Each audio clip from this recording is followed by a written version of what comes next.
She came to Kansas as a bride nobody wanted, but what she found at that dusty depot would change 3 lives forever. Sometimes the worst moment of your life becomes the doorway to your destiny. Evelyn Hart thought she'd reached rock bottom when her mail-order groom never showed. Abandoned, humiliated, with nowhere to go and no one to turn to. But then a tiny hand tugged at her skirt, and a little girl's desperate whisper cut through the crowd. "Mama, is that you?" What happened next would test Evelyn's courage, reveal a dangerous secret, and prove that family isn't always about blood. Sometimes it's about choice. Stay with me until the end of this story, and comment below with the city you're watching from so I can see how far this tale has traveled. Now, let me take you back to that sweltering Kansas afternoon where everything began. The train's whistle cut through the thick Kansas heat like a knife through butter, announcing its arrival with a shrill cry that echoed across the flat prairie landscape. Evelyn Hart pressed her gloved hand against the soot-stained window, watching as the town of Redemption Springs materialized through the dust. A collection of weathered buildings clustered around a main street that looked like it had been carved from the earth itself and left to bake under an unforgiving sun. Her heart hammered against her corset stays, a frantic rhythm that matched the slowing chug of the locomotive's wheels. 3 months ago, she'd answered an advertisement in the Boston Gazette, a simple notice that had promised a new life, a fresh start, a respectable marriage to a Kansas gentleman seeking a refined Eastern bride. 3 months of correspondence with Mr. Theodore Whitmore, whose letters had painted pictures of a comfortable home, a growing mercantile business, and a longing for companionship in the vast emptiness of the prairie. 3 months of hope that had sustained her through her father's death, through the sale of their small boarding house to pay his debts, through the realization that at 26 years old with no family and no prospects, she was considered too old, too plain, and too poor to attract a husband in Boston's competitive marriage market. The train jerked to a halt, and Evelyn stood on trembling legs, smoothing down her best traveling dress, a modest gray wool that had seen better days but was still respectable, still decent.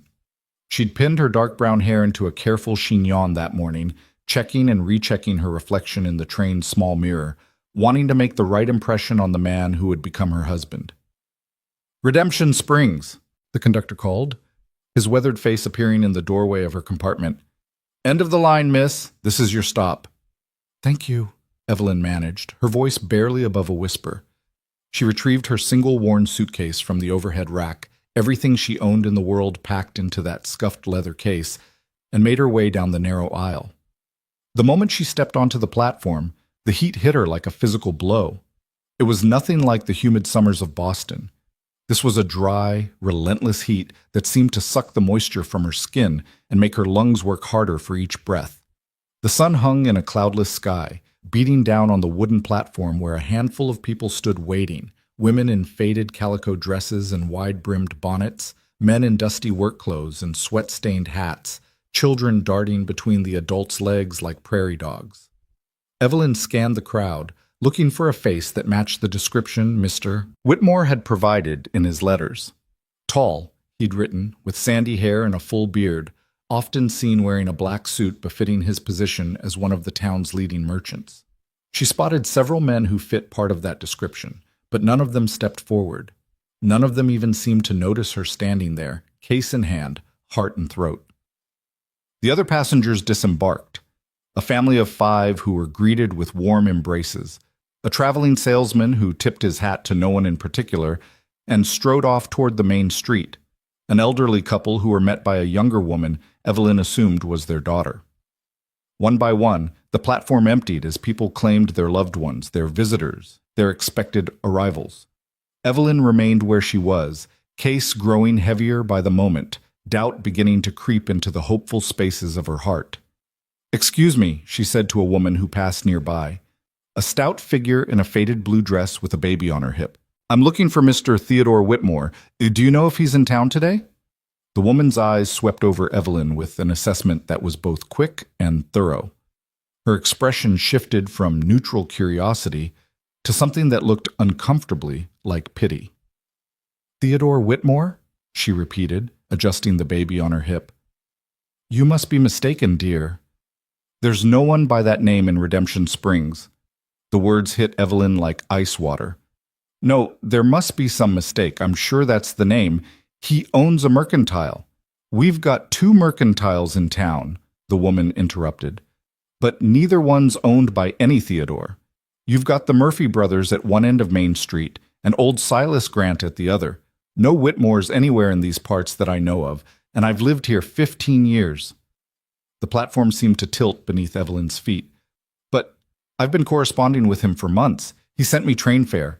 He asked me to come and... She stopped, heat flooding her cheeks as she realized what she'd been about to admit. The woman's eyes widened with understanding, and the pity in her expression deepened into something approaching sympathy mixed with scandal. "Oh, honey, you're one of those mail-order brides, aren't you?" She glanced around, lowering her voice as if to spare Evelyn additional embarrassment. "Look, I don't know who you've been writing to, but if there was a Theodore Whitmore expecting a bride, the whole town would know about it. News like that travels faster than wildfire around here." Evelyn's fingers tightened on the handle of her suitcase until her knuckles went white. "There has to be an explanation. Perhaps he's been delayed, or perhaps he never existed," the woman said, not unkindly but with the bluntness of someone accustomed to hard truths on the prairie. "It happens, I'm sorry to say. Men writing letters they never intend to honor, getting some kind of amusement out of it, or worse, running schemes to get money from desperate women back east." She reached out as if to pat Evelyn's arm, then seemed to think better of it. "I'm real sorry, but you'd best check into the boarding house and figure out your next move. The town's not cruel, but we're not running a charity either." With that, the woman hurried away, the baby's fussing providing a convenient excuse to end the uncomfortable conversation. Evelyn stood frozen on the platform, watching as the train began its preparations to depart, watching as the last of the crowd dispersed, leaving her utterly, completely alone. The weight of her situation crashed down on her like one of those prairie thunderstorms she'd read about, sudden, devastating, and impossible to escape. She had $17 left to her name. The train ticket here had consumed most of her remaining funds. She had no family to wire for help, no friends who could send money, no home to return to even if she could afford the fare. The boarding house in Boston had been sold, the money used to settle her father's debts. She'd burned every bridge, sold every possession, bet everything on this one desperate chance at a new life. And it had all been a lie. "You gonna stand there all day?" A gruff voice cut through her spiraling thoughts. Evelyn looked up to see the station master, an older man with a sun-weathered face and suspicious eyes, watching her from the doorway of the depot building. "Train's fixing to leave. If you're not getting back on, you need to clear the platform." "I'm not getting back on," Evelyn said, forcing her voice to remain steady even as her world crumbled around her. I'm supposed to be staying here." "Uh-huh." The station master's expression suggested he'd already heard about her situation, probably from the gossiping woman with the baby. In a town this size, news clearly spread as fast as promised. "Boarding house is 2 blocks down Main Street, left side. Mrs. Patterson runs it. She'll want payment up front." Evelyn nodded, not trusting herself to speak further. She picked up her suitcase and stepped off the platform onto the dusty street, acutely aware of the eyes watching her from windows and doorways. She could feel the weight of their stares, could practically hear the whispers starting to spread through the town like a prairie fire. That's her. That's the bride nobody wanted. Poor thing came all this way for nothing. Can you imagine? What kind of woman gets herself into such a situation? She held her head high as she walked, even though every step felt like moving through molasses. The main street of Redemption Springs was wider than she'd expected, with wooden sidewalks running along both sides and buildings that ranged from well-maintained to barely standing. She passed a saloon, the Lucky Dollar, according to the weathered sign, from which rough laughter spilled out into the afternoon heat. A general store with a display of tin goods in the window. A blacksmith shop where the clang of hammer on anvil rang out in steady rhythm.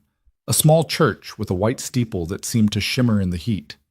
Each establishment represented a life she would never have, a normalcy she'd been promised but would never know. The comfortable home Theodore Whitmore had described in his letters didn't exist. The refined life as a merchant's wife was a fantasy. The respectability, the security, the simple dream of belonging somewhere. All of it was smoke and mirrors. a cruel joke played on a desperate woman. The boarding house, when she finally located it, was a two-story structure with peeling yellow paint and a sagging front porch. A sign in the window read, "Rooms available, clean and respectable, no credit." Evelyn climbed the creaking steps and knocked on the door, each rap of her knuckles feeling like a nail in the coffin of her dignity.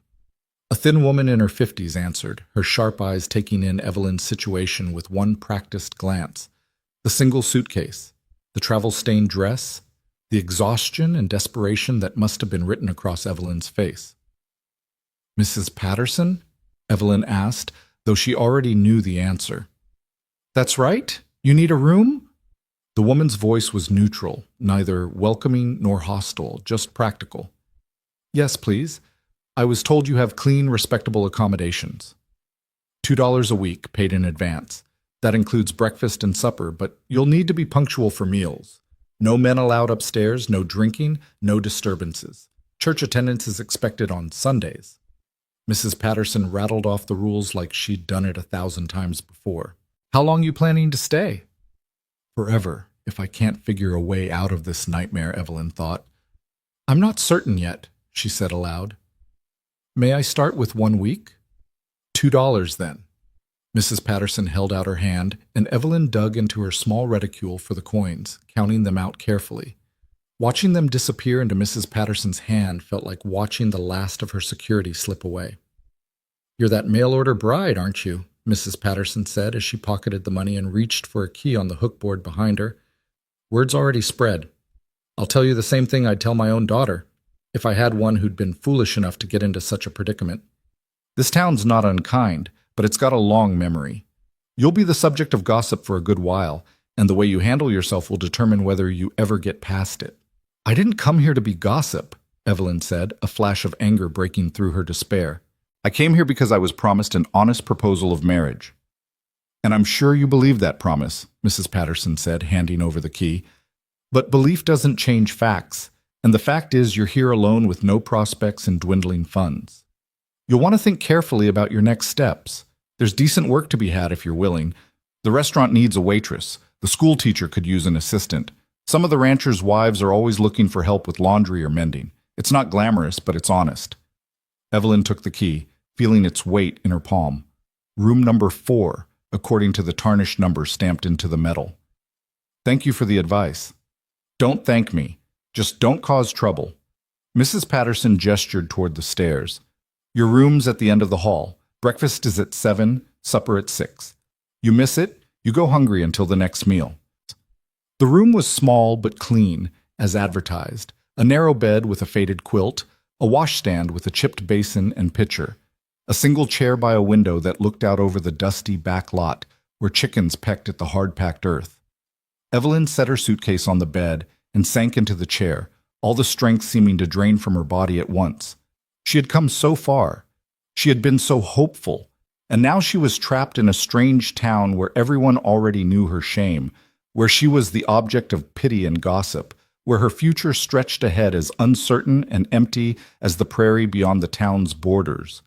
For the first time since boarding the train in Boston, Evelyn allowed herself to cry. Not the delicate tears of a refined lady, but harsh, shaking sobs that tore from her chest and left her gasping for air. She cried for her father, gone too soon, and leaving her with nothing but debts and memories. She cried for her naivety in believing Theodore Whitmore's letters, in trusting that someone would actually want her. She cried for the life she'd imagined and the harsh reality she now faced. When the tears finally subsided, the sun had moved lower in the sky, casting long shadows across the room. Evelyn stood on shaky legs and poured water from the pitcher into the basin, splashing her face and trying to wash away the evidence of her breakdown. Her reflection in the small, spotted mirror above the washstand showed a woman with red-rimmed eyes and blotchy cheeks, not the composed bride she'd tried so hard to be that morning, but a broken version of herself. "No," she thought fiercely, straightening her spine. "I'm not broken. I'm battered. But I'm not broken. I survived my father's death. I survived losing everything. I'll survive this too." It was a brave thought, but she wasn't sure she believed it. At 6 o'clock, driven by hunger and the knowledge that she needed to conserve what little money she had left, Evelyn made her way downstairs to the dining room. 3 other boarders were already seated at the long table. 2 men who looked like ranch hands, weathered and quiet, and an older woman in a severe black dress who might have been a widow. The meal was simple: beef stew with potatoes and carrots, fresh bread, and bitter coffee, but it was hot and filling. Evelyn ate in silence while Mrs. Patterson and the widow discussed the upcoming church social and whether the new minister's sermons were an improvement over the previous minister's style. The ranch hands spoke in low tones about cattle prices and the need for rain. No one addressed Evelyn directly, but she felt their glances, their curiosity, their judgment. The bride nobody wanted, eating supper at the boarding house because she had nowhere else to go.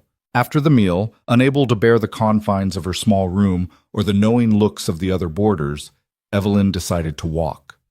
The sun was setting, painting the sky in shades of orange and pink that would have been beautiful if she'd been in any state to appreciate beauty.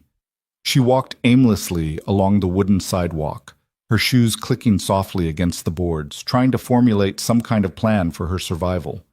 The restaurant Mrs. Patterson had mentioned was closed for the evening, but Evelyn made note of its location, the Prairie Rose, with a painted sign showing a flower that probably never grew within 100 miles of this dusty town. The school building was easy to identify, a simple structure at the edge of town with a small bell tower.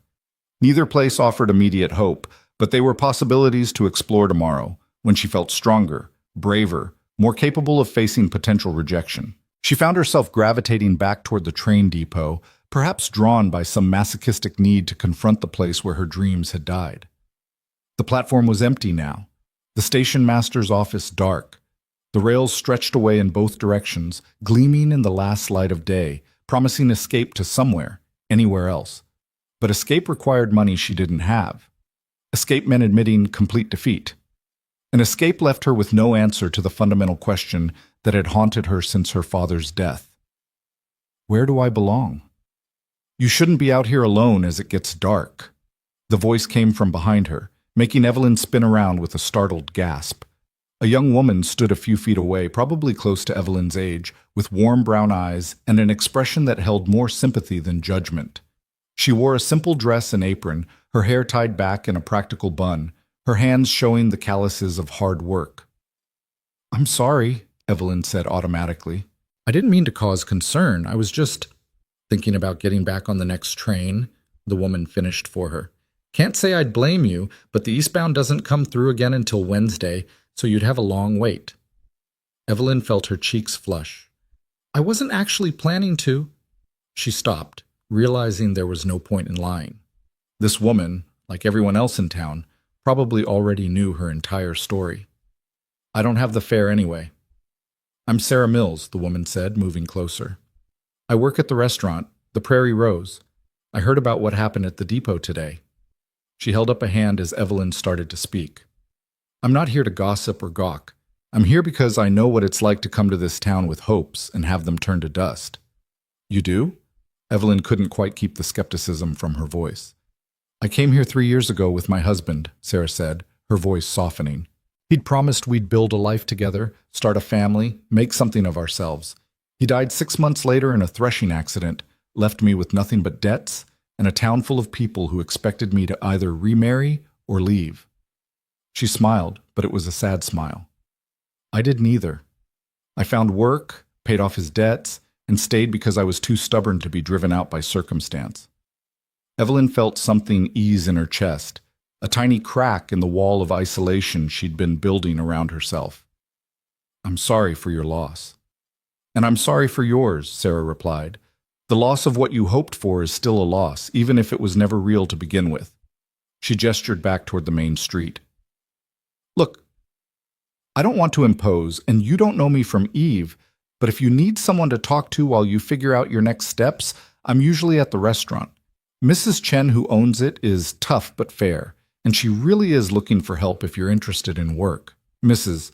Patterson mentioned that," Evelyn said. "I was planning to inquire tomorrow." "Good. And Evelyn—" Sarah paused, then continued. "It is Evelyn, isn't it? I heard someone say your name." "Yes, Evelyn Hart." "Well, Evelyn Hart, I know it doesn't feel like it right now, but the way your story starts doesn't have to be the way it ends.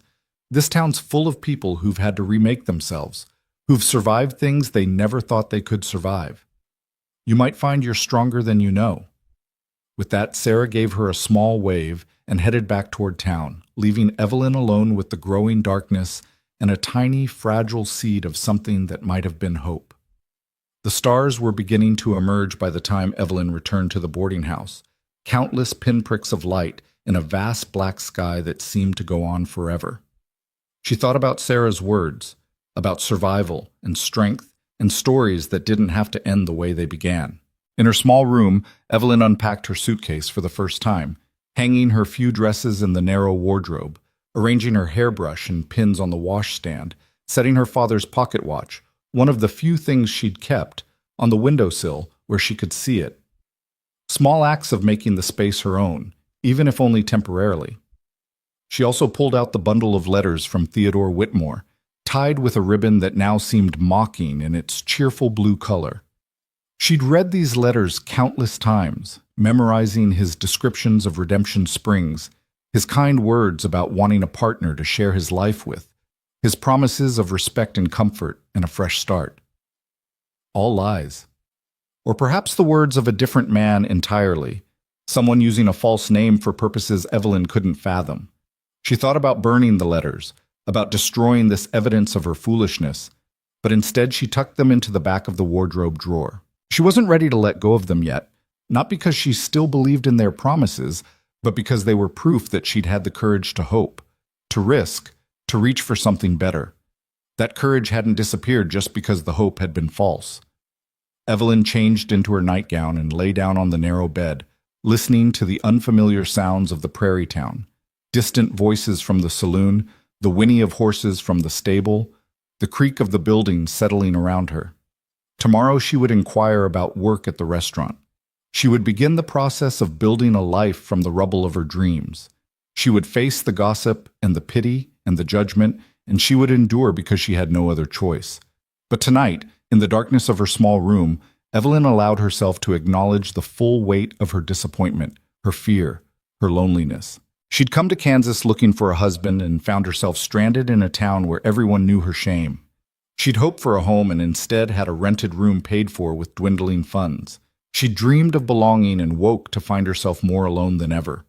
The tears came again, quieter this time, soaking into the faded quilt as Evelyn mourned not just for what she'd lost, but for what she'd never had to begin with.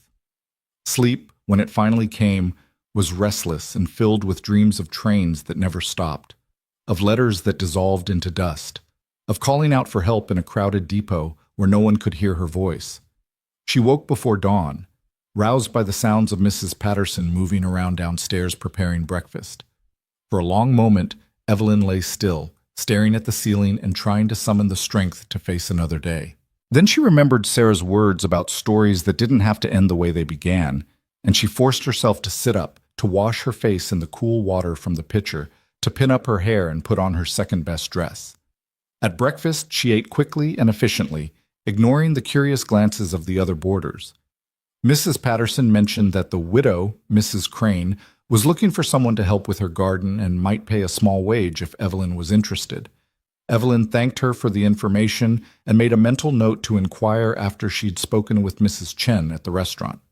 The morning was already warm as Evelyn made her way back to Main Street, the sun climbing into another cloudless sky. The town looked different in daylight, more solid, more real, less like the nightmare backdrop of yesterday's disaster. She passed the general store where a clerk was sweeping the sidewalk, the blacksmith shop where the forge was already lit and glowing, the church where someone was practicing hymns on an out-of-tune piano. The Prairie Rose restaurant occupied a corner building with large windows that let in the morning light. Through the glass, Evelyn could see tables set with simple white cloths, chairs arranged neatly, a counter along one wall where customers could sit on tall stools. It looked clean and respectable, exactly the kind of establishment where she might hope to find work. Evelyn took a deep breath, straightened her spine, and pushed open the door. The interior smelled of coffee and bacon and something sweet that might have been cinnamon rolls. A few early customers occupied tables, ranchers getting an early start, A couple of shop owners having breakfast before opening their businesses. Behind the counter, a small, sturdy Chinese woman with silver-streaked black hair was pouring coffee for a customer, her movements efficient and practiced. "Sit anywhere," the woman called, without looking up. "I'll be with you in a minute." "Actually," Evelyn said, her voice stronger than she felt, "I'm here to inquire about employment. Mrs. Patterson at the boarding house mentioned you might be looking for help." Now the woman, Mrs. Chen, Evelyn presumed, did look up, her dark eyes sharp and assessing. "You're the mail-order bride from yesterday," she said, not as a question but as a statement of fact. Evelyn lifted her chin. "I'm Evelyn Hart, and yes, I arrived yesterday expecting to meet a man who doesn't exist. But I'm also a hard worker with experience managing a boarding house in Boston, and I need employment." Mrs. Chen set down the coffee pot and came around the counter, moving closer to study Evelyn with an intensity that made her want to squirm. "Experience managing a boarding house means you know how to deal with difficult people, yes?" "Yes, ma'am." "And you're not afraid of hard work, long hours, demanding customers, heat from the kitchen?" "I'm not afraid of hard work," Evelyn said firmly. "And if some of the customers want to gossip about your situation, you won't fall apart or cause a scene." Evelyn felt her cheeks warm, but she met Mrs. Chen's gaze steadily. "I can't control what people say about me, but I won't give them any additional reason to talk." Mrs. Chen's lips twitched in what might have been the beginning of a smile. "I like you," she said simply. "You've got spine. God knows you'll need it in this town." She turned and called toward the kitchen. "Sarah, come out here!" Sarah emerged from the back, wiping her hands on her apron, her face lighting up when she saw Evelyn. "You came. I was hoping you would." "Sarah tells me you met last night," Mrs. Chen said. "She vouched for you, which means something around here. Sarah's a good judge of character." She turned back to Evelyn. "I'll give you a trial period, 2 weeks. You'll work breakfast and lunch shift, 6 days a week. The pay is $3 a week plus meals while you're working. You show up on time, you work hard, you don't steal, and you treat my customers with respect, you can have the job permanent after the trial. You cause problems, you're out. Fair?" $3 a week was barely enough to cover her boarding house rent with $1 left over, but it was a start. And meals while working would help stretch her limited funds. "More than fair," Evelyn said.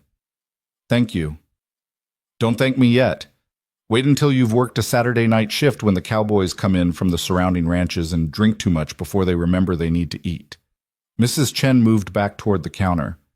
"Sarah will train you. You start tomorrow morning, 5:30 sharp. Don't be late." As Mrs. Chen returned to her customers, Sarah squeezed Evelyn's arm. "You did it! I'm so glad. We'll work well together, I can tell." "I hope you're right," Evelyn said, feeling the first genuine smile since arriving in Redemption Springs cross her face. "I've never waited tables before." "You'll learn fast. It's not difficult, just demanding." Sarah glanced around the restaurant. "We should let you get settled for today. Tomorrow we'll be here soon enough, and you'll want to be well rested." Evelyn thanked her and left the restaurant, stepping back out into the growing heat of the morning. She had a job. It wasn't the life she'd imagined, wasn't the security of marriage or the comfort of a home of her own. But it was something. It was a foothold, a beginning, a way forward. The rest of the day passed in a strange limbo. Evelyn inquired about the position helping Mrs. Crane with her garden and was hired for 2 afternoons a week at 50 cents per afternoon, additional income that would help build up her depleted savings. She explored more of the town, learning the layout of streets and buildings, beginning to attach names to faces as people went about their daily business. Some people stared openly, curiosity written across their features. Others offered small nods of acknowledgement, not friendly exactly, but not hostile either. A few women pointedly looked away, making their judgment clear without saying a word. Evelyn endured all of it with her head high and her expression neutral, refusing to show how each look, each whisper, each obvious conversation that stopped when she passed by cut deeper than any physical wound. By the time she returned to the boarding house for supper, exhaustion had settled into her bones.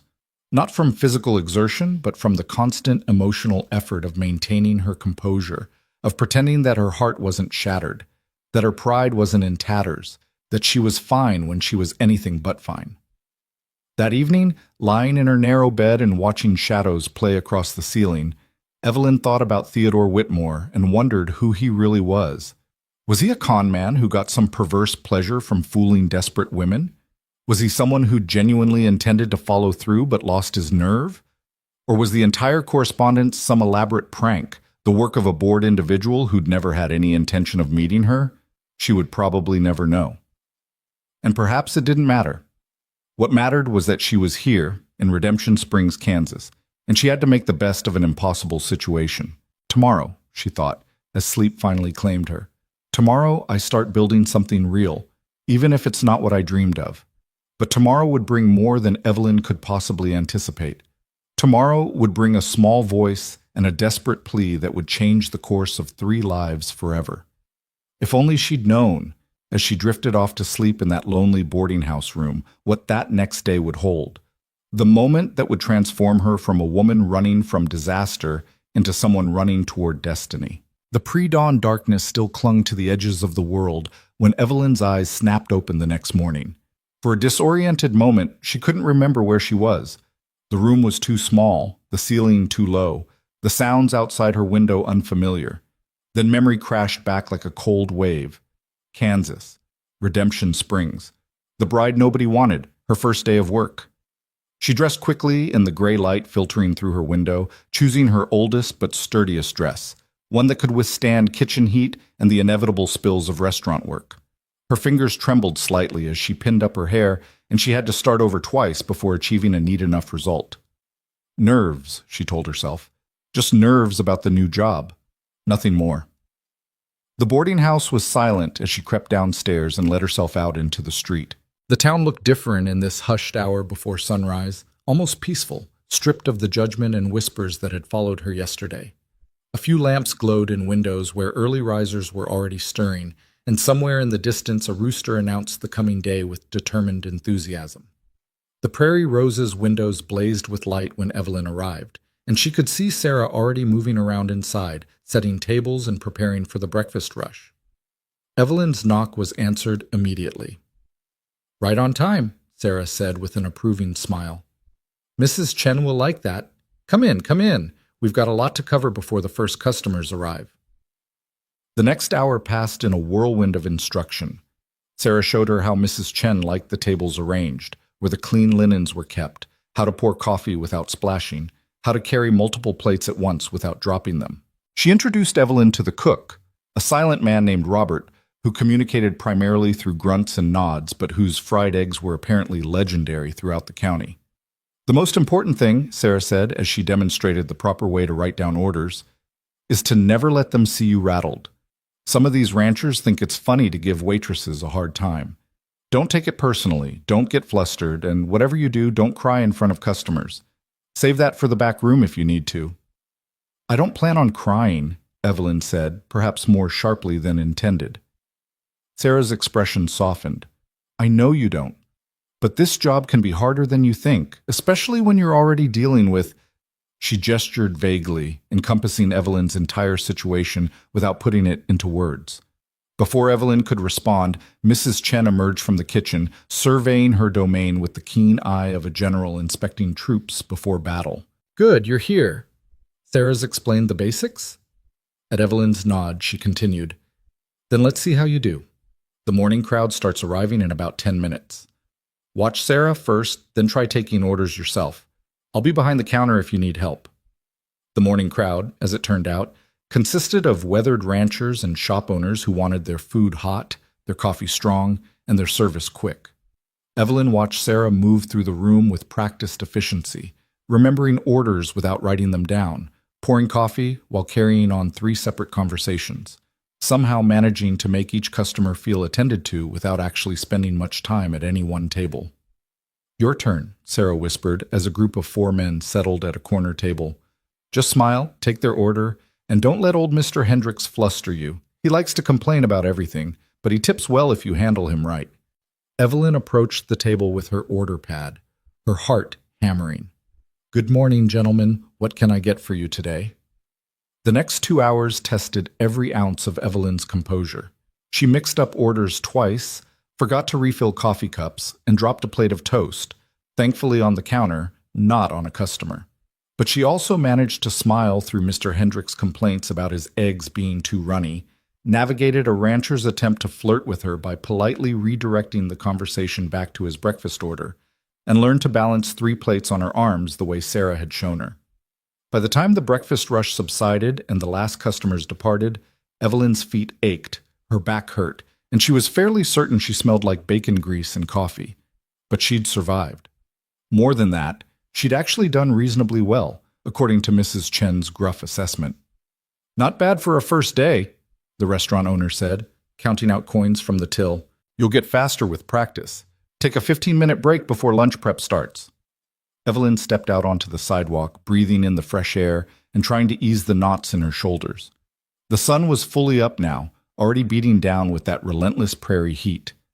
Main Street was busy with morning activity. Wagons rolling past, women with shopping baskets, children darting between buildings in some game only they understood. "Excuse me, miss." Evelyn turned to find an older gentleman in a neat brown suit, his graying hair combed back, his expression cautious but not unkind. "Yes?" "I'm Reverend Thomas from the church," he said, gesturing toward the white steepled building she'd noticed yesterday. "I wanted to introduce myself and welcome you to Redemption Springs. I understand you've had a rather difficult arrival." Of course he knew. Everyone knew. Evelyn managed a polite smile. "That's kind of you, Reverend. I'm Evelyn Hart." "I know this might seem forward, Miss Hart, but I wanted to extend an invitation to our Sunday services. The church community here is supportive, and you might find it helpful to have a place where you're welcomed without judgment." He paused, seeming to choose his words carefully. "I realize the circumstances of your arrival have made you the subject of unfortunate gossip, but not everyone in this town lacks compassion." "Thank you," Evelyn said, surprised by the genuine kindness in his voice. "I'll consider it." "Please do. And if you ever need someone to talk to, my door is always open." He tipped his hat and continued on his way, leaving Evelyn standing on the sidewalk, a small warmth kindling in her chest. Perhaps not everyone in Redemption Springs was ready to judge her. The lunch shift was busier than breakfast, with workers from the surrounding ranches and businesses crowding the restaurant. Evelyn's confidence grew as she took orders, delivered plates, and managed the constant demand for coffee refills. She was beginning to understand the rhythm of the work, the way to anticipate what customers needed before they asked, how to navigate the tight spaces between tables without bumping into Sarah or Mrs. Chen. It was during a brief lull around 2 o'clock, when most of the lunch crowd had departed and only a few lingering customers remained, that Evelyn's carefully constructed composure finally began to crack. She was clearing a table near the window when she overheard 2 women at the next table, their voices pitched low, but not quite low enough. "Can you imagine coming all this way for a man who doesn't even exist?" one of them said, glancing toward Evelyn before looking quickly away. "What kind of woman is that desperate?" "The kind who can't find a husband the normal way," her companion replied with a sniff. "She must be 30 if she's a day and not particularly pretty. No wonder she had to resort to answering advertisements." Evelyn's hands tightened on the plates she was holding until her knuckles went white. The words shouldn't have hurt. She'd heard worse whispered yesterday, had prepared herself for exactly this kind of gossip. But somehow, hearing it spoken so casually, as if she weren't even human enough to deserve the courtesy of privacy, struck deeper than she'd expected. "That's enough." Sarah's voice cut through the restaurant, sharp and clear. She'd appeared beside Evelyn without warning, her usually friendly expression replaced by something harder. "Mrs. Henderson, Mrs. Black, if you're finished with your meal, perhaps you'd like to settle your bill." The 2 women looked up, startled. "We were just—" Mrs. Henderson began. "I know exactly what you were doing," Sarah interrupted. "And since you've clearly finished eating and seem to have plenty of time for gossip, I'm sure you have other places to be." Mrs. Black's face flushed red. "Well, I never—" "Then perhaps you should start," Sarah said calmly. She held out the bill. "That'll be 60 cents. The women paid and left in a huff of indignation, and Sarah turned to Evelyn with concern in her eyes. "Don't listen to them. They're miserable in their own lives and take it out on anyone they can." "I'm fine," Evelyn said, though her voice shook slightly. "I knew there would be talk." Knowing it and hearing it are different things. Sarah squeezed her shoulder. But you handled it well. You kept working, kept your dignity. That's what matters. The rest of the afternoon passed without incident, and by the time Mrs. Chen dismissed her at 3 o'clock, Evelyn was exhausted, but also strangely satisfied. She'd completed her first day of work. She'd earned her wage. She'd survived both the physical demands and the emotional challenges. It wasn't much, but it was something. The sun was still high and hot as Evelyn walked back toward the boarding house, her feet dragging with weariness. She should go straight to her room, she knew, should rest before supper. But the thought of that small, confined space, of lying alone with her thoughts and the echoes of the Henderson and black women's cruel words, was suddenly unbearable. Instead, she found herself walking toward the train depot, drawn once again to that place where her hopes had died, but where, somehow, she still felt closest to the decision point of her life. The platform was empty in the afternoon heat, shimmering in the sun, and Evelyn stood at the edge, looking down the tracks that stretched away toward the horizon. "Mama?" The voice was so quiet, so tentative, that at first Evelyn thought she'd imagined it. She turned, and there, standing a few feet away, was a little girl of perhaps 5 or 6 years old. She had tangled blonde curls that hung past her shoulders, a face sunburnt and smudged with dirt, and eyes the color of a prairie sky before a storm. Her dress was faded and patched, her feet bare and dusty, and she clutched a small, worn cloth doll against her chest. "Mama," the child said again, her voice carrying a note of desperate hope that made Evelyn's heart clench. "Is that you? Did you come back?" Evelyn froze, unsure how to respond. "I think you've mistaken me for someone else, sweetheart," she said gently. "I'm not your mother." But the little girl moved closer, her eyes never leaving Evelyn's face, studying it with an intensity that was almost painful to witness. "Papa said Mama went to heaven," she whispered, "but I thought maybe you look just like the picture. You have brown hair and kind eyes. Are you sure you're not my mama?" Evelyn knelt down to the child's level, her weariness forgotten in the face of this small tragedy. "What's your name?" "Rosie," the girl said. "Rosie Clay. What's yours?" "I'm Evelyn Hart, and I'm very sorry, Rosie, but I'm not your mother, though I'm sure she must have been a lovely person if you're her daughter." Rosie's lower lip trembled and tears began to well in those storm-blue eyes. "Papa went to fetch water from the creek. He told me to stay right here by the platform, but that was a long time ago, and he hasn't come back. I got scared, and then I saw you, and you looked so much like Mama's picture." A cold finger of concern traced down Evelyn's spine. "How long ago did your father leave you here?" "I don't know, Rosie said, her voice small. "The sun was over there." She pointed to a position that suggested it had been several hours. "I'm thirsty and hungry, and I don't know where Papa went." Evelyn looked around the empty depot, searching for any sign of an adult who might be this child's father. "Did your father tell you his name or where you were going?" "His name is Lucas Clay. We were supposed to meet someone here, I think. Someone about the ranch." Rosie swayed slightly, and Evelyn realized with alarm that the child looked on the verge of collapse. "Can you help me find Papa?" "Of course I can," Evelyn said, making the decision instantly. "But first, let's get you some water and something to eat. When did you last have food?" "This morning. Papa gave me biscuits, but I dropped them in the dirt and couldn't eat them after."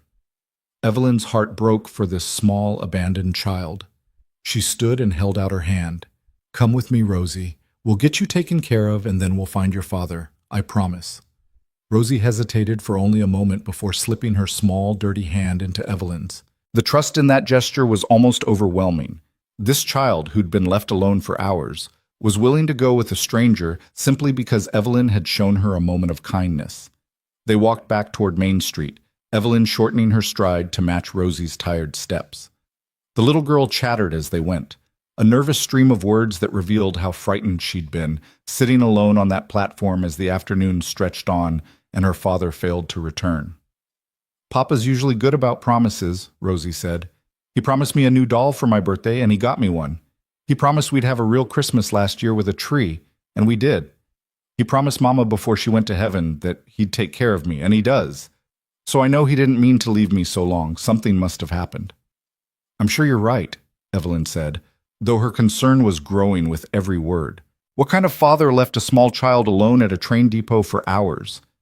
Even if something had happened, even if there was a reasonable explanation, the fact remained that this little girl had been abandoned to the mercy of strangers in a rough frontier town. The Prairie Rose was closed between shifts when they arrived, but Sarah was still inside, preparing for the dinner service. She looked up in surprise when Evelyn knocked on the window, and her eyes widened further when she saw Rosie. What in heaven's name?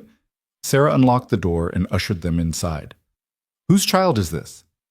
This is Rosie Clay, Evelyn explained quickly. Her father left her at the depot hours ago to fetch water and never came back. She's hungry and thirsty and needs help. Do you know the Clay family? Sarah's expression shifted to one of recognition mixed with concern. Lucas Clay? The rancher from up north? I heard he'd fallen on hard times after his wife died. She looked down at Rosie with genuine sympathy. Poor little thing, let me get her something to eat. While Sarah disappeared into the kitchen, Evelyn helped Rosie onto one of the tall stools at the counter. The child was almost too tired to sit upright, her head drooping forward, her small body swaying with exhaustion. Here we are, Sarah said, returning with a glass of cool water and a plate containing bread, cheese, and slices of apple. Eat slowly, sweetheart, or you'll make yourself sick. Rosie obeyed, taking small bites and sips, her eyes darting between Evelyn and Sarah as if afraid they might disappear.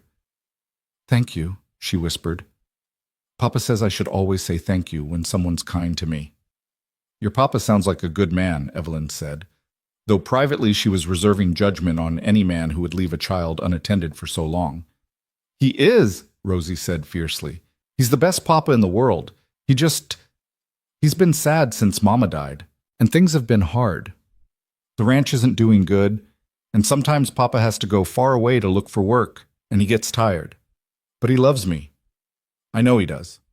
The picture emerging was one Evelyn recognized from her years running the boarding house in Boston. A family struggling in the aftermath of tragedy, a father trying to hold things together for his child while grief and financial pressure pulled him under. Her anger at Lucas Clay softened into something more like understanding, though it didn't excuse leaving Rosie alone. Sarah, Evelyn said quietly while Rosie focused on her food, do you know where the Clay Ranch is? Should we send someone to look for the father? It's about 10 miles north of here, Sarah replied, keeping her voice low. But if Lucas came to town today, he wouldn't be at the ranch. The question is where he went after leaving Rosie at the depot. She frowned. The creek he mentioned, that would be Willow Creek, about a half-mile west of the depot. We could send someone to check there. I'll go, Evelyn said, surprising herself with the decisiveness of the offer. You need to prepare for the dinner shift, and Rosie shouldn't be moved any more than necessary. I can walk to the creek and see if there's any sign of him. That's a kind offer, but maybe we should get the sheriff involved, Sarah suggested. This is starting to look like more than just a father running late. Before Evelyn could respond, the restaurant door opened and a figure stumbled inside. A man in his 30s with dust-caked clothes, wild eyes, and the unmistakable smell of whiskey. He lurched toward the counter, his gaze fixing on Rosie with an intensity that made Evelyn instinctively move between them. There's the little brat, the man slurred, been looking everywhere for her. Rosie shrank back against Evelyn, her small hand clutching at Evelyn's skirt. That's not my papa, she whispered, her voice tight with fear. That's the bad man, the one who was at the ranch. Who are you? Evelyn demanded, placing herself firmly between the stranger and Rosie. Name's Jack Garrett, the man said, swaying slightly. I'm the girl's guardian, and I'm here to collect what's owed me. Guardian? Sarah's voice was sharp. Lucas Clay is her father. She doesn't need a guardian. Lucas Clay is dead, Garrett said flatly, and the words hit the room like a physical blow. Rosie made a small, wounded sound, and Evelyn felt the child's whole body begin to shake. Got himself killed up at the mining camp 3 days ago. Roof collapse. I found the body, figured someone ought to look after his brat, so I brought her to town to find her people. Girl ran off when I stopped for a drink. Been searching all day. You're lying, Evelyn said, though her heart was sinking. If this was true, if Lucas Clay was really dead, then Rosie was truly alone in the world, and this drunken stranger was claiming the right to take her. Check with the mining office if you don't believe me, Garrett sneered. But either way, the girl comes with me. I got rights. Found the body, didn't I? That makes her my responsibility now. Like hell it does, Sarah said, her voice cold as winter. You're drunk, you're clearly unfit, and you're not taking this child anywhere. Garrett's expression turned ugly. You got no say in this, waitress. Neither of you do. Girl's father is dead, she's got no other family, and I'm the one who's claiming her. Law's on my side. The law says a drunk stranger can take a child? Evelyn felt something fierce and protective rising in her chest, drowning out the fear and uncertainty. I don't think so. What are you going to do about it? Garrett moved closer, his hand reaching toward Rosie. You're nobody, just some woman passing through town. You got no rights here, and the girl comes with, touch her and I'll break your arm. The words came out of Evelyn's mouth before she'd fully thought them through, but she meant every syllable. She'd seen too many children hurt by men like this back in Boston. Too many vulnerable souls crushed under the weight of adults who viewed them as property or burdens. She hadn't been able to save them all, but she could damn well try to save this one. Garrett laughed, a harsh, grating sound. Big words from a... He never finished the sentence. The restaurant door crashed open with enough force to rattle the windows, and a man strode through, tall, broad-shouldered, with dark hair, fierce eyes, and an expression that promised violence. He took in the scene with one sweeping glance, Rosie cowering behind Evelyn, Evelyn standing defiant, Garrett reaching toward the child. Get away from my daughter! The words were quiet, deadly, carrying a threat that needed no elaboration. Papa! Rosie's scream of joy and relief cut through the tension. She tried to dart around Evelyn, but Evelyn held her back, uncertain. This man could be anyone, could be another threat. But the change in Garrett's face told her everything she needed to know. The drunk's bravado crumbled into something closer to panic. Lucas Clay, he stammered. They said you were dead. The mining office said... The mining office was wrong. Lucas Clay moved forward with the controlled grace of a predator. I was trapped in that collapse for 2 days before they dug me out. By the time I got free, you'd already run off with my daughter. I've been tracking you since yesterday, Garrett, and I know exactly what you were planning. Thought you'd claim her, collect the sympathy money from the miners' fund, then abandon her at the first orphanage you could find. That's not... I was trying to help. You were trying to steal from a child. Lucas was close enough now that Garrett had to tilt his head back to meet his eyes. You're going to walk out of here. You're going to get on the next train out of Redemption Springs. And if I ever see you near my daughter again, tracking me down will be the last thing you do. Are we clear? Garrett nodded frantically, stumbling backward toward the door. Clear. We're clear. I'm leaving. Right now. No trouble.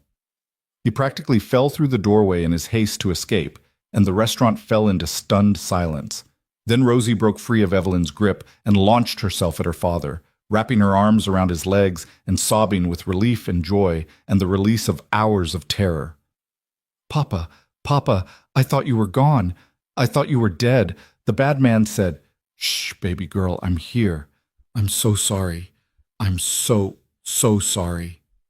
Lucas sank to his knees, pulling Rosie into his arms and holding her as if he'd never let go. His eyes were squeezed shut, and Evelyn saw tears tracking through the dust on his face. I tried to get back to you. I tried so hard. The second they pulled me out, I started looking, but Garrett had taken you, and I had to find out where... God, Rosie, I'm so sorry I left you alone. Father and daughter clung to each other, and Evelyn felt her own eyes stinging with tears. She turned away, giving them privacy for their reunion, and found Sarah watching her with a knowing expression. You did good, Sarah said quietly. Standing up to Garrett like that, not many people would have. I couldn't let him take her, Evelyn said simply, not when she was so afraid. Still, you barely know this child, and you put yourself between her and danger. That's not nothing. Lucas's voice, rough with emotion, interrupted them. Excuse me. He stood now, holding Rosie in his arms, the child's face buried against his shoulder. I need to thank you, both of you, for protecting my daughter. I don't know what would have happened if... His voice broke, and he had to pause to collect himself. Thank you. No thanks needed, Sarah said. We couldn't very well let that drunk take her. Still. Lucas's gaze moved to Evelyn, and she felt the weight of his attention, the intensity of his gratitude. Rosie told me what you did, standing up to Garrett when he tried to take her. That took courage. It took common sense, Evelyn corrected, uncomfortable with the praise. No child should go with someone like that. Most people would have looked the other way, would have said it wasn't their business. Lucas shifted Rosie's weight, and Evelyn noticed for the first time how exhausted he looked, bruised, dirty, with dark circles under his eyes, and a bandage wrapped around one hand. I owe you more than I can repay, Miss Hart, Evelyn Hart. She hesitated, then added, and you owe me nothing. I'm just glad Rosie's safe with her real father. Miss Hart. Lucas repeated the name as if committing it to memory. Rosie says you found her at the depot, that she'd been waiting for hours. The words carried an edge of self-recrimination that was painful to hear. Evelyn saw clearly what this man was doing to himself, blaming himself for circumstances beyond his control, torturing himself with what could have happened. She recognized it because she'd done the same thing after her father's death, had spent weeks wondering if there was something she could have done differently, some way she could have saved him. She also says you promised to help her find you, Evelyn said gently, and that she trusted you. That speaks well of the father you are, Mr. Clay. Lucas looked at her for a long moment, something shifting in his expression, surprise, perhaps, or gratitude for the kindness when he expected judgment. I don't feel like much of a father right now, he admitted. I thought I was dead in that mine. Thought I'd never see her again. And knowing that Garrett had her, that he might have... He stopped, his arms tightening around Rosie. But he didn't, Evelyn said firmly. She's safe. You found her. That's what matters. Papa, Rosie said, lifting her head from his shoulder, Miss Evelyn gave me food and water, and she was going to walk to the creek to look for you. And when the bad man came, she stood in front of me and said she'd break his arm if he touched me. She was really brave, Papa. Lucas's eyebrows rose slightly, and despite everything, Evelyn felt her cheeks warm. I may have been somewhat emphatic in my response to Mr. Garrett's behavior. Somewhat emphatic, Lucas repeated, and the ghost of a smile touched his lips. That's one way to put it. The point is, Sarah interjected, everyone's safe now, and that's cause for celebration. Mr. Clay, you look like you could use a hot meal and strong coffee. Evelyn, you're off shift, but you're welcome to stay. Mrs. Chen won't mind. In fact, I think she'd like to hear this story. What followed was one of the strangest hours of Evelyn's life. Mrs. Chen did indeed want to hear the full tale, and as Lucas recounted it, the mining accident, his desperate search for Rosie, tracking Garrett across 2 counties, other customers began to arrive for dinner and were drawn into the conversation. Soon, half the restaurant knew the story, and Evelyn found herself being praised for her actions, called brave and good-hearted and exactly the kind of neighbor Redemption Springs needed. It was overwhelming. It was embarrassing. It was also, Evelyn had to admit, wonderful to be seen as something other than the bride nobody wanted. For the first time since arriving in this town, people were looking at her with respect instead of pity or judgment. Rosie refused to leave Evelyn's side, insisting on sitting next to her while Lucas ate, reaching out periodically to touch Evelyn's hand as if to make sure she was still real. You really do look like Mama, she said at one point, studying Evelyn's face with that intense focus children sometimes had. She had kind eyes too, and she always helped people, even when it was hard. Papa says that's what made her special. Your Mama sounds like she was a wonderful person, Evelyn said softly. She was. Lucas's voice was quiet, tinged with old grief. She would have liked you, Miss Hart. She always said the measure of a person was how they treated those who couldn't do anything for them in return. The words hit Evelyn somewhere deep, resonating with her own father's teachings about kindness and responsibility. My father used to say something similar, she admitted, that our actions toward the vulnerable revealed our true character. A wise man. Lucas met her eyes across the table, and something passed between them, a recognition, perhaps, of shared loss and shared values. I'm guessing you didn't grow up in Kansas. Boston, Evelyn said. I arrived in Redemption Springs 3 days ago. 3 days? Lucas looked surprised. You're new in town then. "What brings you out to Kansas?" The question was innocent, born of curiosity and politeness, but it hit Evelyn like a blow. She'd been so focused on Rosie's crisis that she'd forgotten, temporarily, about her own disaster. Now it all came rushing back: the train platform, Theodore Whitmore's absence, the gossip and judgment and humiliation. Her silence must have stretched too long because Sarah jumped in smoothly. "Evelyn's working here at the restaurant now. She started today, actually, did a wonderful job for her first shift." It was a kindness, that deflection, and Evelyn was grateful for it. But she could see Lucas processing what hadn't been said, could see him noting the careful way Sarah had avoided answering his actual question. To his credit, he didn't press, just nodded and changed the subject. By the time the dinner rush was in full swing and Evelyn really needed to leave, Rosie had fallen asleep with her head pillowed on Evelyn's lap, her small hand still clutching at Evelyn's skirt. Lucas looked at his daughter with tender exasperation. "I should get her to the hotel," he said quietly. "We've got a room for the night. I need to settle some business in town tomorrow before we head back to the ranch."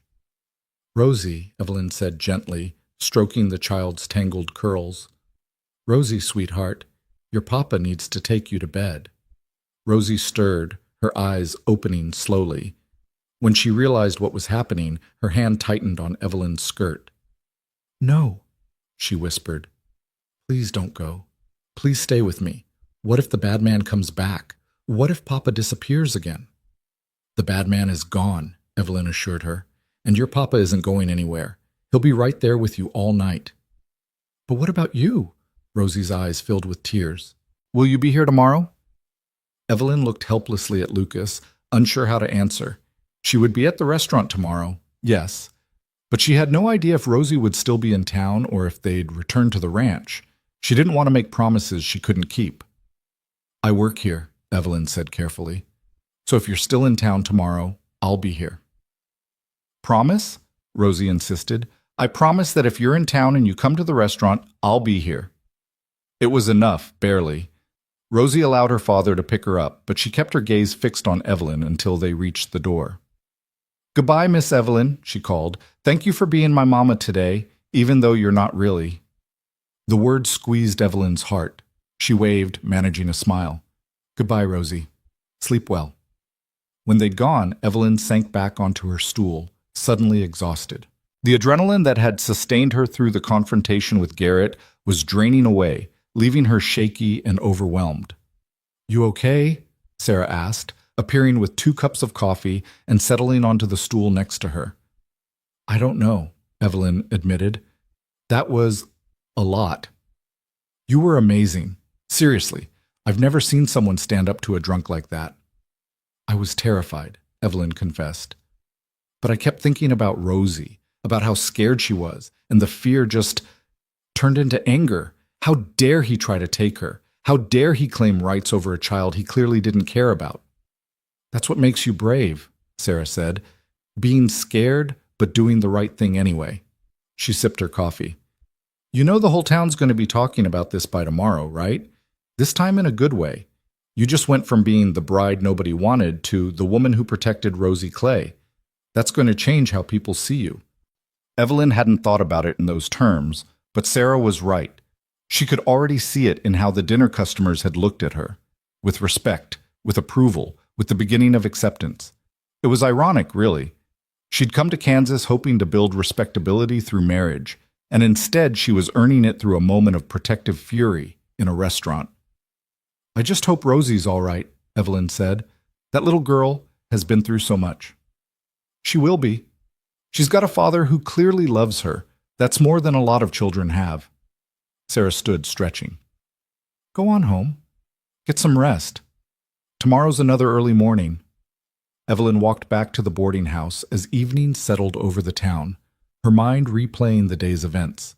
When she finally reached her small room, she sank onto the bed, not even bothering to change out of her work dress. She thought about Rosie's small hand clutching her skirt, about the desperate hope in the child's voice when she'd asked if Evelyn was her mother. She thought about Lucas Clay's exhausted gratitude, about the way he'd held his daughter as if she were the most precious thing in the world. She thought about standing between Rosie and danger, about the fierce protectiveness that had risen in her without thought or hesitation, and she thought about the strange truth that sometimes the worst moments of our lives planted seeds for something we never expected. She'd come to Kansas for a wedding that never happened.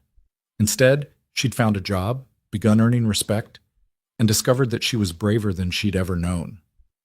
As sleep finally claimed her, Evelyn's last conscious thought was of Rosie's whispered words.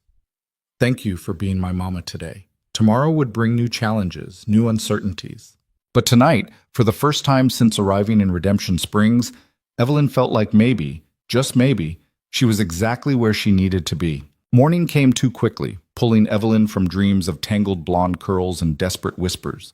She dressed in the pre-dawn darkness with movements that were becoming routine, her body remembering the path to the restaurant, even as her mind was still caught in yesterday's unexpected drama. The streets were empty save for a stray dog nosing through refuse behind the general store, and the air carried that peculiar coolness that wouldn't last an hour past sunrise. Sarah was already at work when Evelyn arrived, but her usual cheerful greeting was replaced by something more subdued. "Morning," she said, glancing toward the window that faced Main Street. "Fair warning, Lucas Clay's been sitting out there on the bench across the street for the past 20 minutes. I think he's waiting for us to open."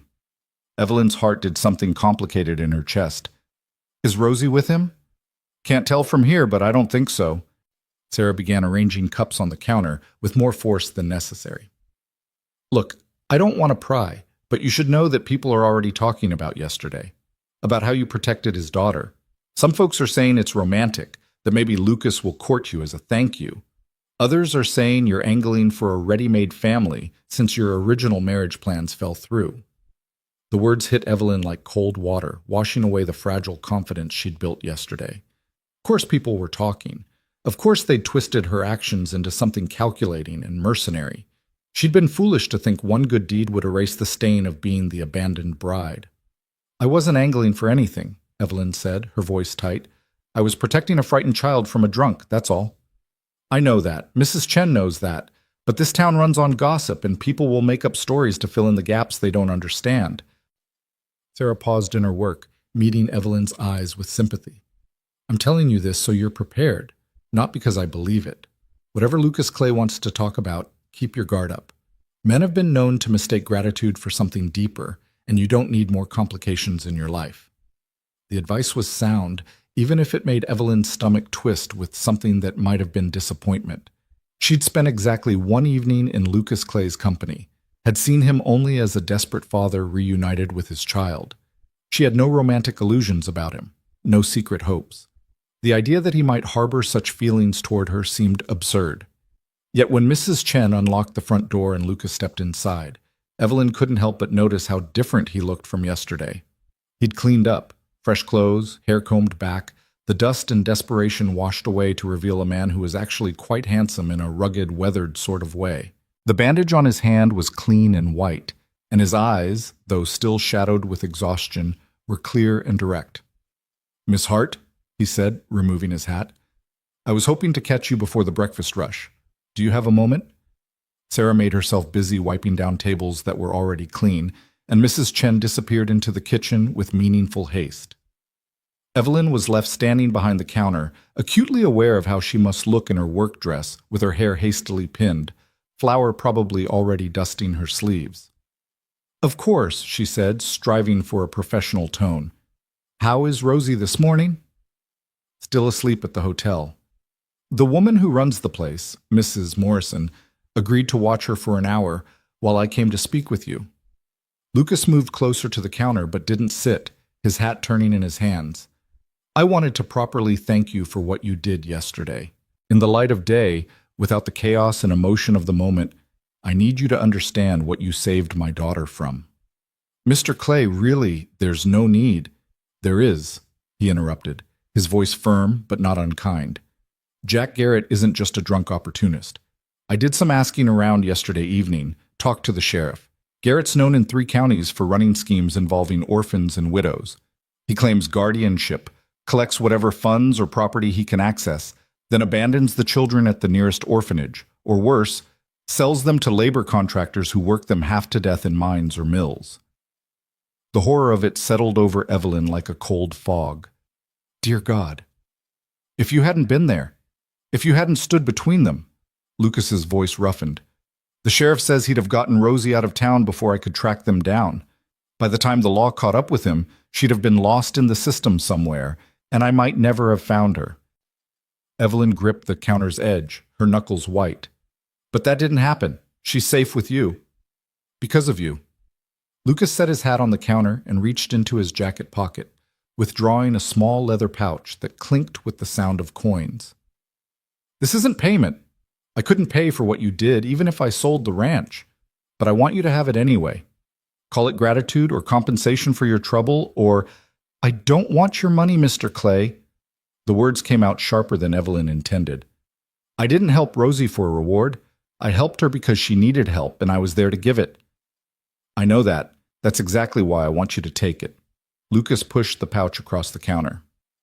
Miss Hart, Sarah told me a little about your situation yesterday, about how new you are to town, about the... He paused, clearly searching for delicate phrasing. About the circumstances that brought you here. I'm guessing you could use the money. Shame burned hot in Evelyn's chest. So Sarah had told him.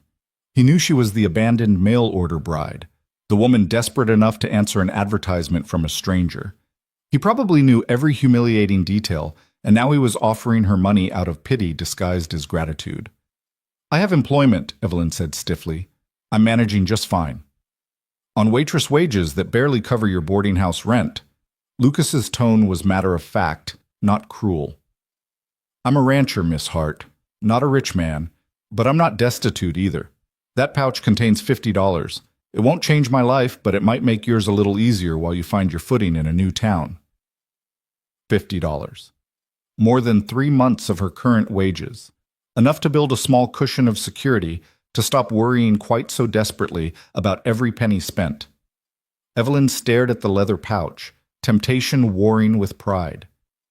If you take it, Lucas continued quietly, you'd be doing me a favor. I need to believe I've done something to balance the scales, to honor what you did for my daughter. If you refuse, I'll spend the next month feeling like I still owe you a debt I can never repay. Is that really what you want?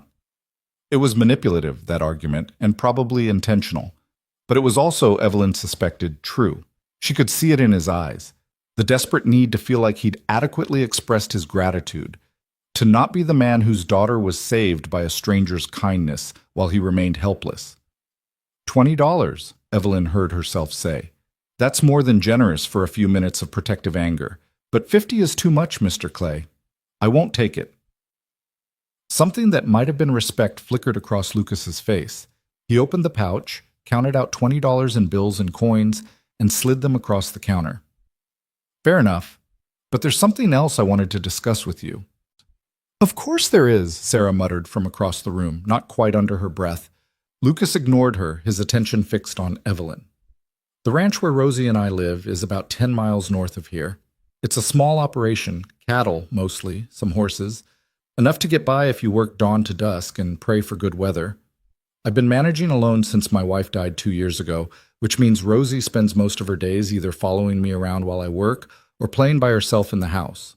He paused, and Evelyn could see him carefully choosing his next words. It's not a good situation for a little girl. She needs stability, routine, education. She needs a woman's influence, someone who can teach her the things her mother would have taught her, someone who can give her the attention she deserves while I keep the ranch running. Evelyn's heart began to pound. Mr. Clay, what exactly are you asking? I'm asking if you'd consider coming to work at the ranch. As Rosie's caretaker and teacher primarily, but also helping with the household management, cooking, cleaning, the daily tasks that I've been neglecting because there aren't enough hours in the day. He spoke quickly now, as if afraid she'd refuse before he could finish. Room and board provided, plus wages. Nothing improper. You'd have your own room, your own space. I'd hire you as staff, with all the respect and propriety that entails. The offer hung in the air between them, enormous and complicated. Evelyn's mind raced. A position on a ranch, away from the gossip and judgment of town, work she was qualified for, caring for a child who clearly needed care. Room and board that would be far more comfortable than the boarding house. Wages that would allow her to save, to build toward a more secure future, but also isolation, living on a remote ranch with a widower and his daughter. The impropriety that people would read into such an arrangement, the gossip that would explode through town like wildfire, the risk of depending on another person's promises after Theodore Whitmore had taught her how worthless such promises could be.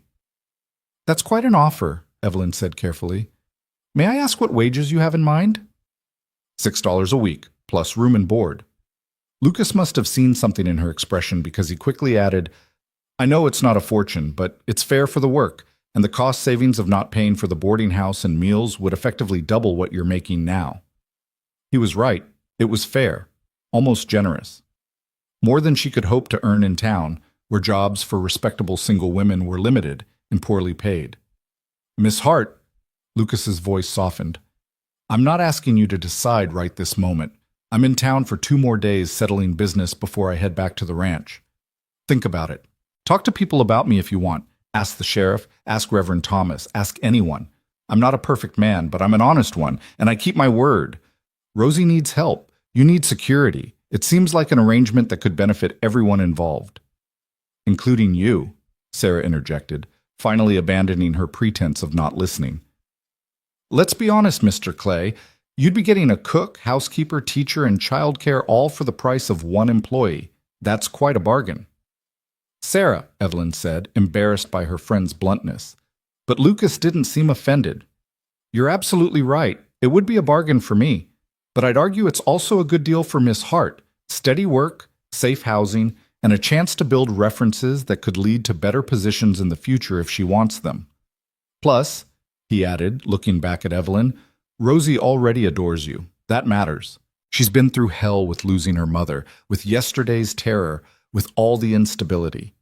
Having someone she trusts and likes would make the transition easier for her." "That's emotional manipulation," Sarah pointed out. "That's the truth," Lucas countered. "I'm not trying to trick anyone. I'm laying out the facts and letting Miss Hart decide what's best for her." The door opened then, saving Evelyn from having to respond. The first breakfast customers arrived, 3 ranchers and a shop owner, and the conversation had to end. Lucas retrieved his hat, his eyes meeting Evelyn's one last time. "Think about it," he said simply. "I'll be at the hotel if you want to discuss it further." After he left, the restaurant filled with the usual morning bustle, but Evelyn moved through her duties in a daze. She poured coffee and took orders and delivered plates, all while her mind turned over Lucas Clay's proposition from every possible angle. The practical benefits were undeniable: better pay, better housing, work she was suited for. But the social implications made her stomach knot with anxiety. She could already imagine the gossip, the desperate mail-order bride taking a position as housekeeper to a lonely widower, clearly angling to become his wife through proximity and necessity. People would say she'd engineered it somehow, that she'd used Rosie to get her hooks into Lucas Clay. "Stop thinking so hard," Sarah said, appearing at her elbow with a coffee pot. "You're going to burn a hole in your brain." "He's offering me more than I make here," Evelyn admitted quietly. "Significantly more." "I know, and before you ask, yes, I think he's being genuine. Lucas Clay is known as a straight shooter, hard worker, devoted father. If he says the arrangement would be proper and respectable, I believe him." Sarah refilled cups at a nearby table before continuing. "But that doesn't mean people won't talk. You know they will. The question is whether you can handle that talk for the sake of the benefits."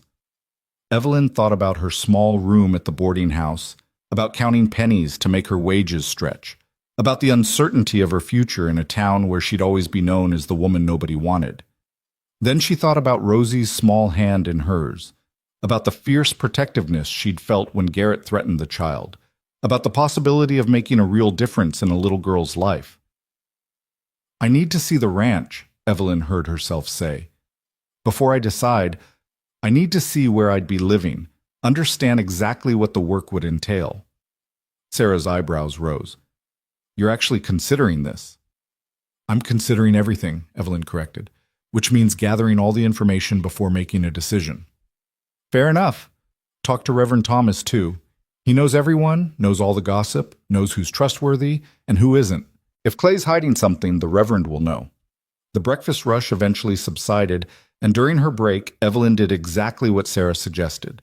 She walked to the church and found Reverend Thomas in his small office, poring over what looked like Sunday's sermon notes. He welcomed her warmly, listened to her questions about Lucas Clay with grave attention, and finally leaned back in his chair with a thoughtful expression. "Lucas is a good man," the Reverend said carefully. "Lost his wife to fever 2 years back, took it hard but didn't let it destroy him. He's raising Rosie alone, working that ranch from sunup to sundown, never complaining, never shirking. The community respects him." "But," Evelyn prompted, hearing the hesitation in his voice, "but he's also a proud man who doesn't ask for help easily. If he's offering you this position, it's because he's desperate, not for himself, but for his daughter. He sees that Rosie needs more than he can give her on his own." The Reverend met Evelyn's eyes directly. "Which means he needs to know that if you accept, you're committed. That child's already lost one woman she loved. She can't afford to get attached to another one who might leave." The weight of that responsibility settled on Evelyn's shoulders. "I wouldn't take the position if I didn't intend to stay." People's intentions change, especially when the reality of ranch life sets in, the isolation, the hard work, the endless dust and heat and cold. Reverend Thomas's tone wasn't accusatory, just realistic. "I'm not saying this to discourage you, Miss Hart. I'm saying it because Rosie Clay deserves someone who's going into this with eyes wide open." "What about the gossip?" Evelyn asked bluntly. "What will people say about a single woman living on a remote ranch with a widower?" "They'll say what people always say. Plenty of it unkind, most of it untrue. But that's life in a small town. The question isn't what they'll say, but whether you can live with it." The Reverend smiled slightly. "Though I'll note that the same town gossiping about you now was ready to celebrate your courage yesterday. People are fickle. Their opinions shift like prairie winds. Living for their approval is a fool's errand." The words resonated with something deep in Evelyn's chest. She'd spent so much energy worrying about what people thought, about maintaining respectability, about not being the subject of gossip. But what had that gotten her? Theodore Whitmore had seemed respectable, and he'd been a lie. The boarding house was respectable, and it was lonely. Working at the restaurant was respectable, and it barely paid enough to survive. Maybe it was time to stop chasing respectability and start chasing something more meaningful. "Thank you, Reverend," Evelyn said, standing. "You've given me a lot to think about." "One more thing, Miss Hart." The Reverend rose as well. "Whatever you decide, make sure you're deciding for yourself. Not because you're running away from something, but because you're running towards something worth having." The words followed Evelyn back to the restaurant, where the lunch shift was already beginning. She worked mechanically, her mind elsewhere, weighing options and consequences. By the time Mrs. Chen dismissed her for the afternoon, Evelyn had made her decision. Or rather, she'd acknowledged the decision she'd made the moment Lucas Clay offered her the position. She was going to see the ranch. The hotel where Lucas and Rosie were staying was a modest 2-story building near the edge of town. Evelyn found them in the small dining room, Rosie picking at a plate of sandwiches while Lucas nursed a cup of coffee. The little girl's face lit up the moment she spotted Evelyn.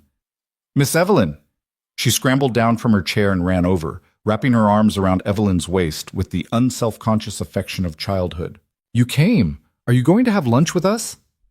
"Not exactly," Evelyn said, smoothing down Rosie's tangled curls. "I came to talk to your father about something important." Lucas stood, hope and wariness mingling in his expression. "Miss Hart, I wasn't sure I'd see you again today." "I'd like to see the ranch," Evelyn said without preamble. "Before I make any decisions about your offer, I need to understand what I'd be agreeing to. Would it be possible to visit this afternoon?" Something eased in Lucas's face, as if her request confirmed something he'd been hoping for. "Of course. I can have the wagon ready in 15 minutes. Rosie and I were planning to head back tomorrow anyway, so this works perfectly." The wagon ride north took almost 2 hours, following a rutted dirt road that cut through an endless expanse of prairie. Rosie sat between them, chattering constantly about the ranch, about her favorite horse named Butterscotch, about the creek where she liked to catch frogs, about the kittens in the barn that her father said she could name. "We don't have much," Lucas said at one point, his voice carrying a note of apology as they crested a rise and the ranch came into view. "But it's honest land, and it's ours." The ranch was small but not crude. A sturdy 2-story house sat at the center, its wood siding weathered but well maintained, a covered porch stretching across the front. Behind it stood a barn, a chicken coop, several corrals where horses grazed in the afternoon sun, and what looked like a bunkhouse that probably housed any seasonal help Lucas hired. Fields of prairie grass rolled away in all directions, dotted with cattle that looked healthy and well tended. It was isolated, certainly. The nearest neighbor was probably miles away. But it was also beautiful in its simplicity, peaceful in a way that made Evelyn's chest ache with unexpected longing. "What do you think?" Lucas asked as he helped her down from the wagon. "Honestly, I think it's lovely," Evelyn said, and meant it. Rosie grabbed her hand, pulling her toward the house. "Come see my room and Mama's garden. Papa's been trying to keep it alive, but he's not very good at plants. And the kitchen, we have a real stove, not just a fireplace." The house's interior was exactly what Evelyn expected. Clean but neglected in the way of places where people were too busy surviving to worry about comfort. The furniture was simple and sturdy, the floors swept but unpolished, the windows clean but curtainless. In the kitchen, dishes were stacked neatly, but dust gathered on surfaces that hadn't been properly cleaned in months. It wasn't squalor, but it was the home of a man stretched too thin, trying to be both mother and father while also keeping a ranch running. Evelyn could see a dozen things that needed attention, 100 small touches that would transform this house from simply functional to actually comfortable. Rosie's room was sparse: a small bed with a faded quilt, a trunk for clothes, a shelf holding a handful of carved wooden toys, and 3 well-worn books. But it had a window overlooking the barn and enough space for a growing child.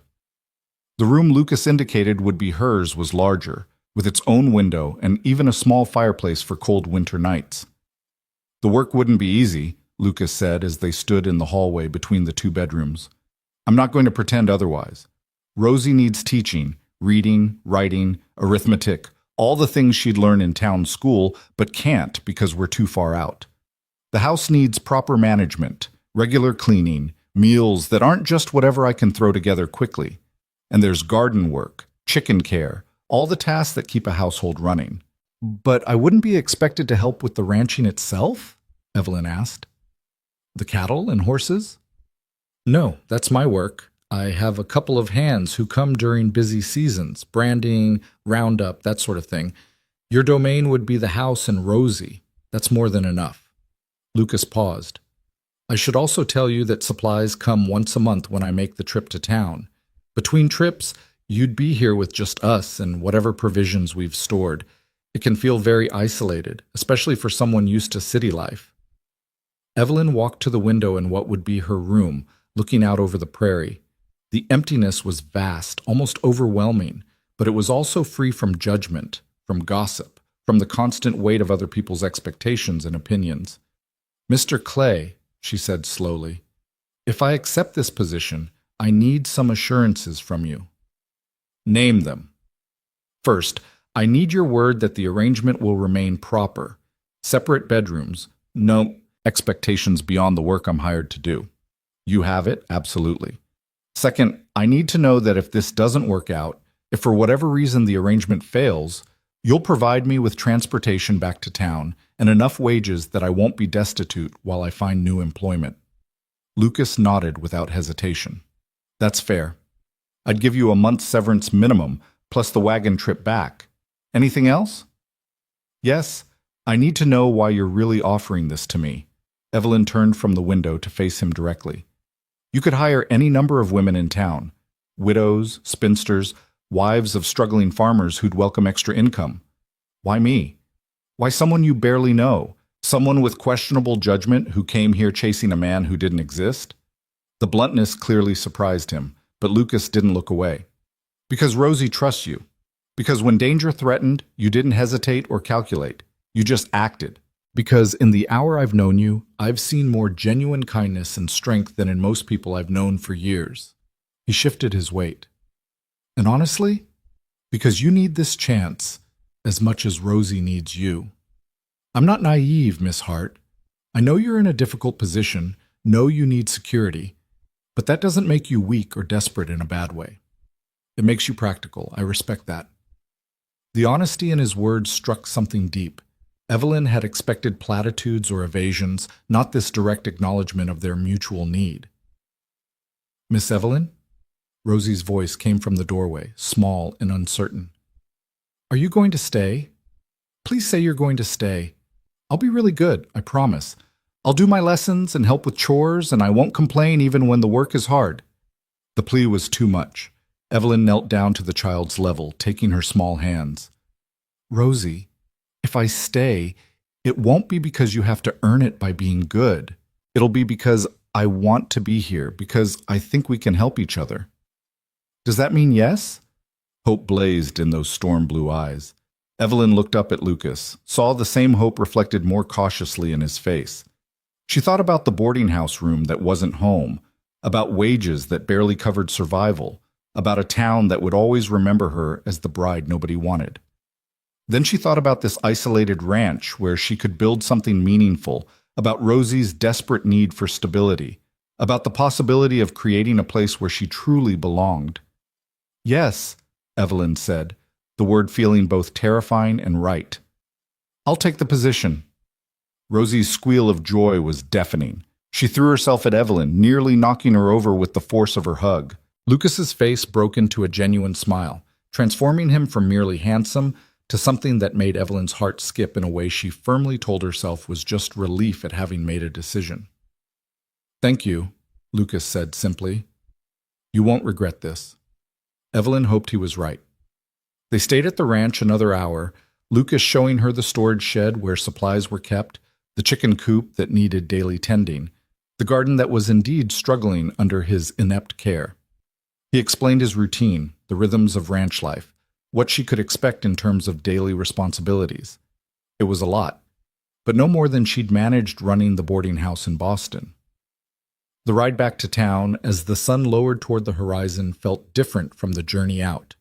Rosie dozed against Evelyn's shoulder, exhausted from excitement, while Lucas handled the reins with practiced ease. The silence between them was comfortable rather than awkward, the silence of two people who'd reached an understanding. "When would you want me to start?" Evelyn asked as the buildings of Redemption Springs came into view. "As soon as you can manage. I'd planned to head back tomorrow, but if you need more time to settle your affairs in town, we can wait a few days. Tomorrow is fine. I'll need to tell Mrs. Chen and Mrs. Patterson, pack my things, settle my account. But there's nothing keeping me here beyond that."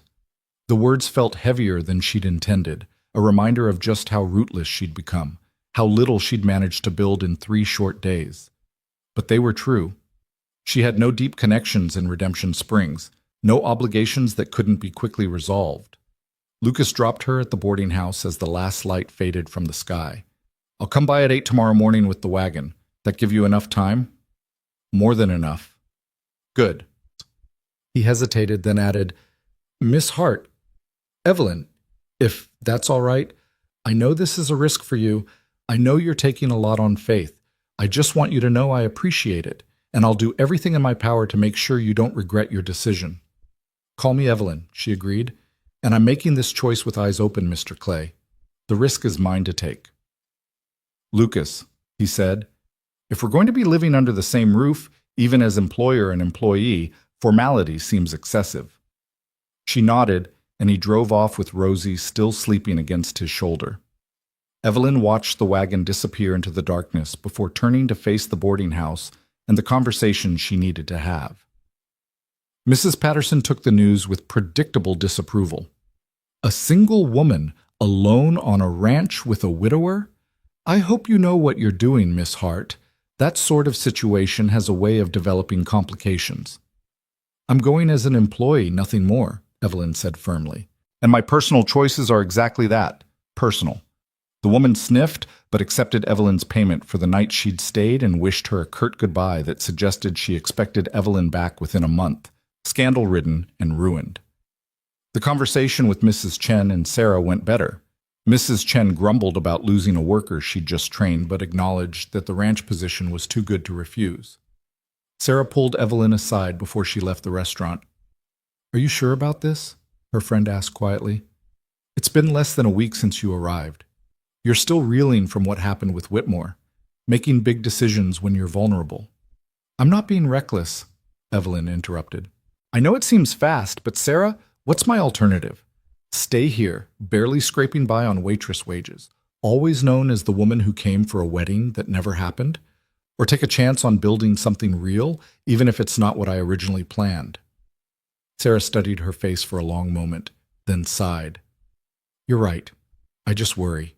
But I also think you're braver than you give yourself credit for. She hugged Evelyn tightly. Write to me. Let me know how you're doing. And if Lucas Clay turns out to be anything other than the honorable man he seems, you send word, and I'll come out there with a rifle. The threat was so unexpected and fierce that Evelyn laughed, some of the tension draining from her shoulders. I'll remember that. That night, lying in her narrow boarding house bed for the last time, Evelyn tried to quiet the voices of doubt whispering in her head. Was she making another mistake, trading one bad situation for another, trusting too quickly in the promises of a man she barely knew? But underneath the doubt ran a current of something else. Excitement, maybe, or hope. The sense that she was finally taking control of her own story rather than being dragged along by circumstances. She'd come to Kansas looking for security through marriage, and found instead that security might be something she built for herself, through her own work and choices. Tomorrow she would leave Redemption Springs for a ranch she'd seen for barely 2 hours. Tomorrow she would begin caring for a child who'd already wrapped herself around Evelyn's heart. Tomorrow she would step into a life that bore no resemblance to anything she'd imagined when she boarded that train in Boston. But as sleep finally claimed her, Evelyn realized she was no longer the woman who'd stood on that depot platform 4 days ago, crushed by disappointment and shame. That woman had been passive, waiting for someone else to give her life meaning and direction. The woman lying here tonight had stood between a child and danger, had negotiated her own employment, had made a choice that was hers alone, based on her own assessment of what she needed and wanted. Tomorrow would bring new challenges, new uncertainties, but it would also bring the chance to build something real, a home, a purpose, a place where she belonged not because someone had promised it to her, but because she'd earned it through her own efforts. And that, Evelyn thought as darkness pulled her under, was worth every risk. The wagon arrived precisely at 8, Lucas and Rosie sitting on the bench seat looking scrubbed and eager in the morning light. Evelyn's single suitcase sat at her feet on the boarding house porch, everything she owned in the world packed into that scuffed leather case for the second time in less than a week. The parallel wasn't lost on her. Once again, she was leaving for an uncertain future, trusting in promises made by someone she barely knew. But this time felt different. This time she wasn't running toward a fantasy. She was walking into reality with her eyes open. Ready? Lucas asked as he climbed down to help with her luggage. As I'll ever be, Evelyn replied, and was surprised to find she meant it. Rosie bounced on the seat with barely contained excitement. I told Butterscotch all about you last night. She's my horse, remember? Well, Papa's horse, really, but he lets me ride her when he's there to help. She's going to love you, I just know it. And the kittens, I almost forgot about all the kittens. There are 5 of them, and they're so soft and— Breathe, little bird, Lucas said with gentle amusement as he secured Evelyn's case in the wagon bed. Miss Evelyn will meet everyone soon enough. No need to tell her everything before we even leave town. But Rosie's enthusiasm was infectious, and Evelyn found herself smiling as they rolled out of Redemption Springs. A few people watched them go. She saw Mrs. Henderson and Mrs. Black standing outside the general store, their heads already bent together in what was certainly gossip. Sarah waved from the restaurant window, her expression a mixture of hope and concern. Reverend Thomas, sweeping the church steps, lifted his hand in a blessing that Evelyn chose to take as a good omen. Then the town was behind them, and there was only prairie, endless and rolling, stretching to a horizon that seemed impossibly far away. The morning sun climbed higher, promising another day of relentless heat, but for now the air still held a hint of coolness, and the wild grasses rippled in the breeze like waves on a golden ocean.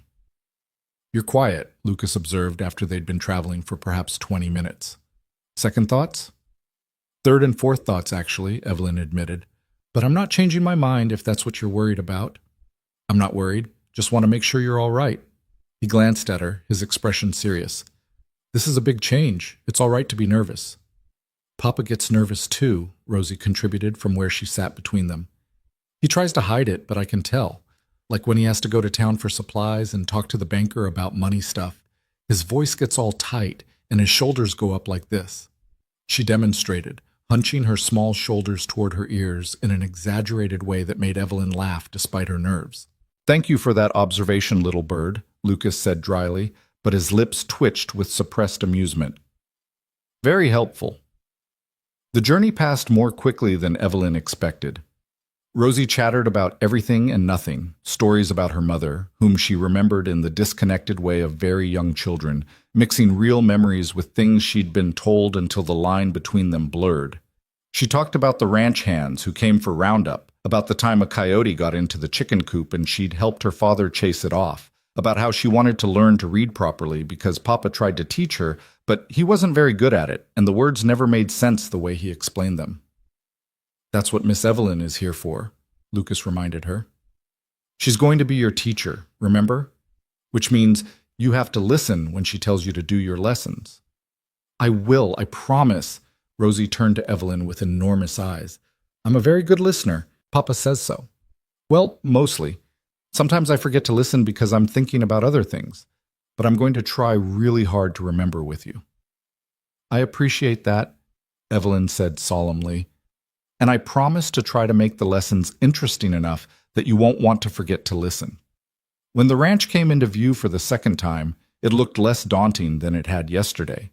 Perhaps because this time Evelyn was arriving as someone with a purpose, a role to fill, rather than as a visitor inspecting a potential workplace. This was, for better or worse, going to be her home. Lucas pulled the wagon up to the house and helped Evelyn down while Rosie scrambled off the seat and raced toward the barn, calling out for someone named Pedro to come see that Miss Evelyn had really, truly come back. A moment later, a weathered Mexican man in his 50s emerged, wiping his hands on a rag and squinting at Evelyn with frank curiosity. "Pedro Martinez," Lucas said by way of introduction. "He helps with the heavy ranch work, lives in the bunkhouse. Pedro, this is Miss Evelyn Hart.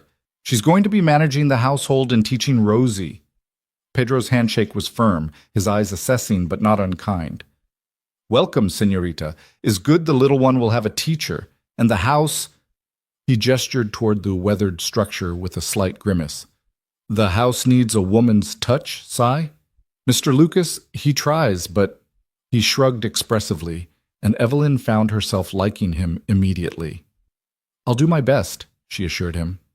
"Pedro lives here year-round," Lucas explained as he retrieved Evelyn's suitcase. "We usually hire 2 or 3 additional hands during busy seasons, spring branding, fall roundup, but the day-to-day work is mostly him and me. He takes his meals in the bunkhouse unless we specifically invite him to the main house, and he's good about respecting boundaries and privacy." The pointed comment wasn't subtle, and Evelyn appreciated it. Lucas was establishing clear parameters. This wasn't a situation where ranch hands would be constantly in and out of the house, where Evelyn would feel exposed or unsafe. She would have her own domain, her own space. Inside, the house felt different now that it was actually going to be hers to manage. Yesterday, she'd looked at it as a visitor, assessing. Today, she saw it as someone responsible for its functioning, and the scope of work ahead suddenly seemed enormous. The kitchen needed a thorough scrubbing. The floors wanted polishing. The windows were clean but would benefit from actual curtains. The furniture was adequate but could use cushions, some touches of comfort to make the space feel like a home, rather than just a place to sleep between work shifts. Lucas carried her suitcase upstairs to the room he'd shown her yesterday. It was exactly as she remembered, plain but spacious, with good light from the window and a sturdy bed covered in a faded quilt. A small dresser stood against one wall, a washstand with basin and pitcher against another, a simple wooden chair by the window. "I know it's sparse," Lucas said, setting down her case. "If you need anything, extra blankets, better furniture, whatever would make you more comfortable, just tell me. I can pick things up on the next supply run." "It's fine," Evelyn assured him. "More than fine, actually. I've stayed in much worse." He nodded, seeming relieved. "I'll let you get settled then. Take your time unpacking, getting your bearings. Lunch is usually around noon. Nothing fancy, just whatever can be thrown together quickly. But now that you're here—" He trailed off, looking almost embarrassed. "I'm not expecting miracles, but I'll admit the cooking around here has been pretty grim. If you can manage something that doesn't taste like charred boot leather, you'll be doing better than I have been." After he left, Evelyn stood in the center of her new room, letting the reality of her situation fully sink in. This was hers. Maybe not permanently, maybe only for as long as the arrangement worked, but for now, this space belonged to her. No Mrs. Patterson setting rules about meals and church attendance. No other borders to navigate around. Just this room, this ranch, this new life she'd chosen. She unpacked methodically, hanging her few dresses in the small wardrobe, arranging her hairbrush and pins on the dresser, setting her father's pocket watch on the windowsill where she could see it. The bundle of Theodore Whitmore's letters went into the bottom dresser drawer, and she paused with them in her hands, wondering if she should just burn them. But something made her keep them, tuck them away as a reminder of where she'd come from, of the mistakes and misjudgments that had led her to this moment. Downstairs, she found the kitchen and began the process of familiarizing herself with its contents. The stove was basic but functional, the pantry surprisingly well stocked with staples: flour, beans, rice, dried meat, coffee, sugar, canned goods. A root cellar accessed through a trap door in the floor held potatoes, onions, and carrots. The struggling garden visible through the window offered tomatoes, squash, and herbs that were surviving despite obvious neglect. She could work with this. More than that, she could make something good from this. Rosie appeared in the doorway, slightly out of breath. "Papa says I'm supposed to ask if you need help, but I'm not very good at cooking. I tried to make biscuits once and they came out like rocks. Papa said they'd be useful if we ever needed ammunition." Evelyn laughed. "Well, let's hope my biscuits turn out better than that. Why don't you show me where everything is kept? That would be very helpful." For the next hour, Rosie guided Evelyn through the kitchen's organization, such as it was, explaining where her father kept things, which pots were best for which purposes, which of the chickens were the most reliable layers. The child's knowledge was impressive for someone so young, evidence of how much responsibility she'd had to shoulder in her mother's absence. "Mama used to make the best cornbread," Rosie said at one point, her voice wistful. "Papa tries, but it's not the same. He puts in too much salt and forgets the honey. Do you know how to make cornbread?" "I do," Evelyn said gently, "and if you'd like, I can teach you your mama's way, if your papa remembers the recipe." Rosie's face lit up. "Really? You'd teach me? Then I could make it myself sometimes, and it would be like Mama was still here a little bit." The simple statement hit Evelyn square in the chest. This child wasn't looking to replace her mother. She was looking for ways to keep her mother's memory alive while also moving forward with her life. It was a delicate balance, and Evelyn silently vowed to help Rosie walk that line with as much grace and love as possible. By noon, Evelyn had managed to produce a simple but substantial lunch: fried ham with beans and fresh bread she'd found wrapped in cloth in the pantry, probably from Lucas's last trip to town. It wasn't fancy, but it was hot and properly seasoned, and the look on Lucas's face when he came in from working in the barn and smelled actual cooking was almost comical. "Is that real food?" he asked, washing his hands at the kitchen pump. "Food that might actually have flavor." "Don't get too excited," Evelyn said, plating the meal. "It's just simple fare. But yes, it should be edible." They ate at the kitchen table, the three of them, and Evelyn was struck by the strangeness of the domesticity. Just over a week ago, she'd been in Boston, preparing for a journey to marry a stranger. 5 days ago, she'd been standing on a train platform, dreams in ashes. 2 days ago, she'd been a waitress in a restaurant, sleeping in a boarding house room.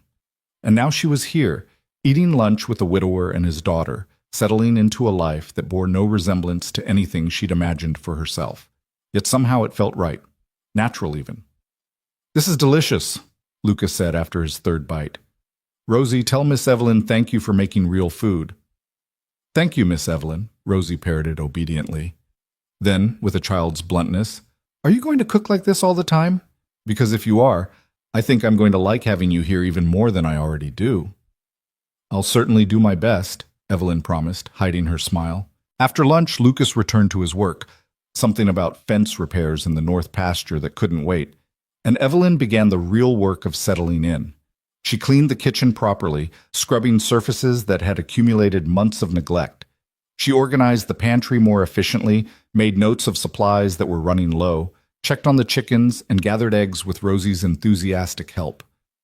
The afternoon sun beat down mercilessly, and Evelyn was grateful for the relative coolness of the house's thick walls. She could hear the distant sounds of Lucas working, the ring of hammer on wood, the lowing of cattle, Pedro's voice calling out something in Spanish. Through the window, she watched Rosie playing in the yard with a stick in her imagination, creating elaborate games that seemed to involve the stick being alternately a sword, a horse, and a magic wand. This was ranch life, Evelyn realized. This quiet rhythm of work and play, of routine tasks that needed doing regardless of weather or mood or circumstance. It was so different from the bustle of Boston or even the smaller commotion of Redemption Springs. Here there was space to breathe, room to think, silence that was peaceful rather than oppressive. By late afternoon, Evelyn had made significant progress.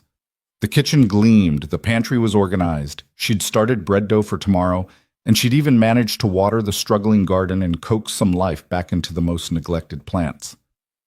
She was standing at the pump, washing the dirt from her hands, when she heard the sound of approaching horses, multiple horses, moving fast. Lucas appeared from the barn at the same moment, his expression shifting from neutral to wary. Pedro emerged as well, positioning himself near the corral gate with the subtle readiness of someone prepared for trouble. Rosie, who'd been playing near the porch, moved closer to the house without being told, her earlier exuberance replaced by sudden caution.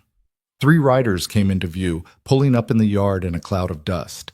The leader was a heavy-set man in his 50s with a thick gray beard and cold eyes that swept over the ranch with an air of proprietorship that immediately raised Evelyn's hackles. The 2 men flanking him were younger, harder-looking, with the kind of casual violence in their postures that spoke of men accustomed to getting their way through intimidation. "Clay," the bearded man said, not bothering with a greeting, "we need to talk." "Mr. Donovan," Lucas replied, his voice carefully neutral. "This is unexpected. What can I do for you?" Donovan's eyes found Evelyn standing by the pump, assessed her with an insulting thoroughness that made her skin crawl, then dismissed her as irrelevant. "I'm here about your debt. The loan from last year? You're 3 months behind on payments, and I'm losing patience." Evelyn saw Lucas's jaw tighten, saw his hands flex at his sides. "I told you when I was in town last month that I'd have the payment after the fall sale. Cattle prices are—" "I don't care about cattle prices," Donovan interrupted. "I care about getting what's owed to me. You borrowed $500 at 15% interest. By my calculation, you currently owe me nearly $700, and that number goes up every day you don't pay." $700. The sum was staggering, more money than Evelyn could imagine having access to. She saw the way Lucas's shoulders tensed, the way his expression carefully revealed nothing, and understood that this was the real reason he'd been so desperate to hire help at the ranch. He wasn't just stretched thin, he was drowning in debt, fighting to keep the ranch afloat while raising a daughter alone. "You'll have your money after the sale," Lucas repeated, his voice hard. "I've never failed to pay you before." "But you've never been this late before either." Donovan leaned forward in his saddle, and there was something predatory in the movement. "I'm starting to think maybe you're not good for the debt. Maybe I should call it in now, take the ranch as payment." "The ranch is worth 10 times what I owe you." Lucas moved slightly, positioning himself between Donovan and the house, between Donovan and Rosie. "You call in the debt now, before I've had a chance to make the sale, and you know I can't pay. Is that what you want? To steal a man's land over a temporary shortfall?" "Temporary," Donovan repeated with a harsh laugh. "That's what you said last year when you borrowed the money. Just until I get back on my feet, you said. Just until the ranch recovers from my wife's medical bills. But here we are, a year later, and you're deeper in the hole than ever." Evelyn felt her heart clench at the mention of medical bills. So that was the source of the debt. Not poor management or gambling or any of the usual vices, but a desperate attempt to save his dying wife. The knowledge shifted something in her understanding of Lucas Clay, added another layer to the picture of a man fighting impossible odds with quiet determination. "I'm not losing this ranch," Lucas said, and there was steel in his voice now. "You'll get your money. I just need time." "Time's something I don't give for free." Donovan straightened in his saddle, his gaze sweeping the ranch again with that proprietary air.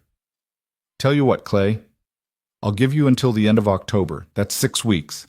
You have the full payment by then, with the additional interest. or I file papers to foreclose. And before you think about trying to sell to someone else or refinance, know that I've already put out word through the county that this property has a lien against it. Nobody's going to touch it with a 10-foot pole. The threat hung in the air, ugly and unmistakable. Lucas said nothing, but Evelyn could see the fury and helplessness warring in his expression. 6 weeks to come up with $700 or lose everything he'd built, everything his daughter had left of her mother's legacy. "Papa?" Rosie's voice was small, frightened. She'd moved onto the porch, standing in the doorway, her cloth doll clutched to her chest. "Who are those men? Why are they yelling?" Donovan's attention shifted to the child, and something cruel flickered in his expression.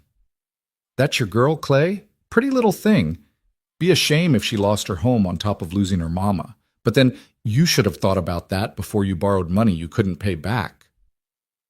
The change in Lucas was instantaneous. One moment he was controlled, carefully neutral. The next he'd moved with explosive speed, reaching Donovan's horse in 3 long strides and grabbing the man's boot. "You threatened my daughter again," Lucas said, his voice deadly quiet. "And debt or no debt, law or no law, I will end you. Are we clear?" For a moment, Evelyn thought Donovan's companions would draw weapons, thought violence was about to erupt in the dusty ranch yard. But something in Lucas's expression, the absolute sincerity of his threat, the cold promise in his eyes, made even these hard men pause. Donovan jerked his foot free, his face flushed with anger, and Evelyn thought a touch of fear. "You just signed your death warrant, Clay. I'll be back in 6 weeks, and if you don't have my money, I'll bring the sheriff and take every last thing you own, including that house where your precious daughter sleeps."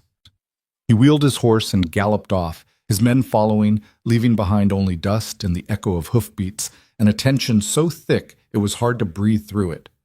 Lucas stood frozen in the yard, his hands clenched into fists, his whole body vibrating with suppressed rage and fear.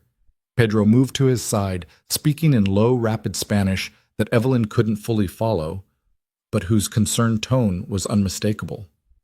On the porch, Rosie had begun to cry, quiet tears sliding down her sunburnt cheeks. Without thinking, without planning, Evelyn moved. She went to Rosie first, kneeling and gathering the child into her arms. "It's all right, sweetheart. Those men are gone. Your papa's all right. Everything's going to be fine." "He said we'd lose our home," Rosie sobbed against Evelyn's shoulder. "He said, I heard what he said, but your papa is the strongest, bravest man I know, and he's not going to let anything happen to this ranch or to you, I promise." It was a rash promise, made without knowledge or authority to back it up, but Rosie clung to it with desperate faith. She buried her face against Evelyn's neck and cried while Evelyn held her, murmuring reassurances she wasn't sure she believed, but knew the child needed to hear. Eventually, Lucas approached the porch, his expression still taut with anger, but more controlled now. "Rosie, little bird, come here," but Rosie shook her head, her arms tightening around Evelyn's neck. "I'm scared, Papa. That man was mean. He said bad things." "I know, but he's gone now, and he can't hurt us." Lucas met Evelyn's eyes over his daughter's head, and in that moment she saw everything. His gratitude that she'd comforted Rosie, his shame that she'd witnessed his financial disaster, his fear that he'd just made a terrible mistake by hiring her right before his world collapsed. "Why don't I take Rosie inside?" Evelyn suggested quietly. "Get her settled, maybe start some supper. You and Pedro can finish whatever work needs doing." Lucas nodded, understanding what she was really offering. Time to compose himself, to deal with his emotions away from his daughter's eyes. "Thank you," he said, and the words carried more weight than just gratitude for the offer. Inside, Evelyn settled Rosie at the kitchen table with a cup of water and a piece of the bread left from lunch. The child ate mechanically, her eyes distant, her small body still trembling slightly. Evelyn moved around the kitchen, starting preparations for supper, giving Rosie space to process while still being present and available. "Miss Evelyn," Rosie said after a long silence, "is Papa really going to lose the ranch?" Evelyn had been dreading this question, knowing it would come, but unsure how to answer it honestly without terrifying the child further. She sat down across from Rosie, choosing her words carefully. "Your papa has some money troubles," she said gently. "Sometimes grown-ups borrow money when they need it, and then they have to pay it back. Right now, your papa is working hard to get the money to pay back what he borrowed. It's difficult, but he's trying. What happens if he can't pay? Then, then we'd have to figure out what to do next. But Rosie, listen to me. Evelyn reached across the table and took the child's hands.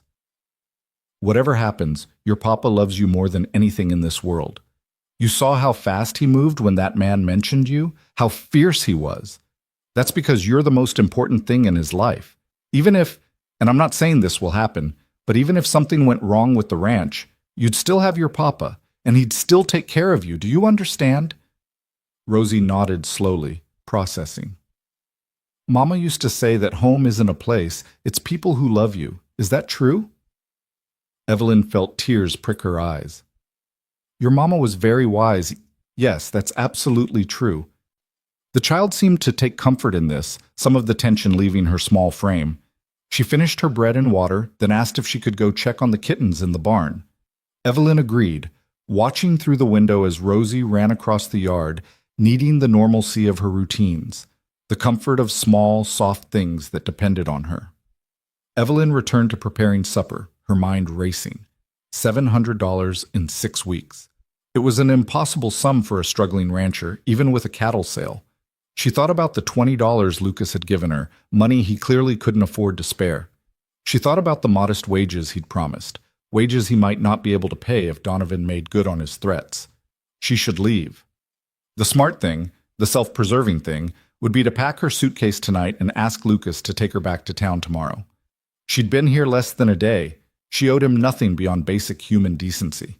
If the ranch was going to be foreclosed on in 6 weeks, there was no point in staying, no point in getting more deeply involved in a disaster that wasn't her responsibility. But even as she thought it, Evelyn knew she wouldn't leave. Couldn't leave. Because downstairs in her dresser drawer lay letters from Theodore Whitmore, proof that she'd already run once toward false promises.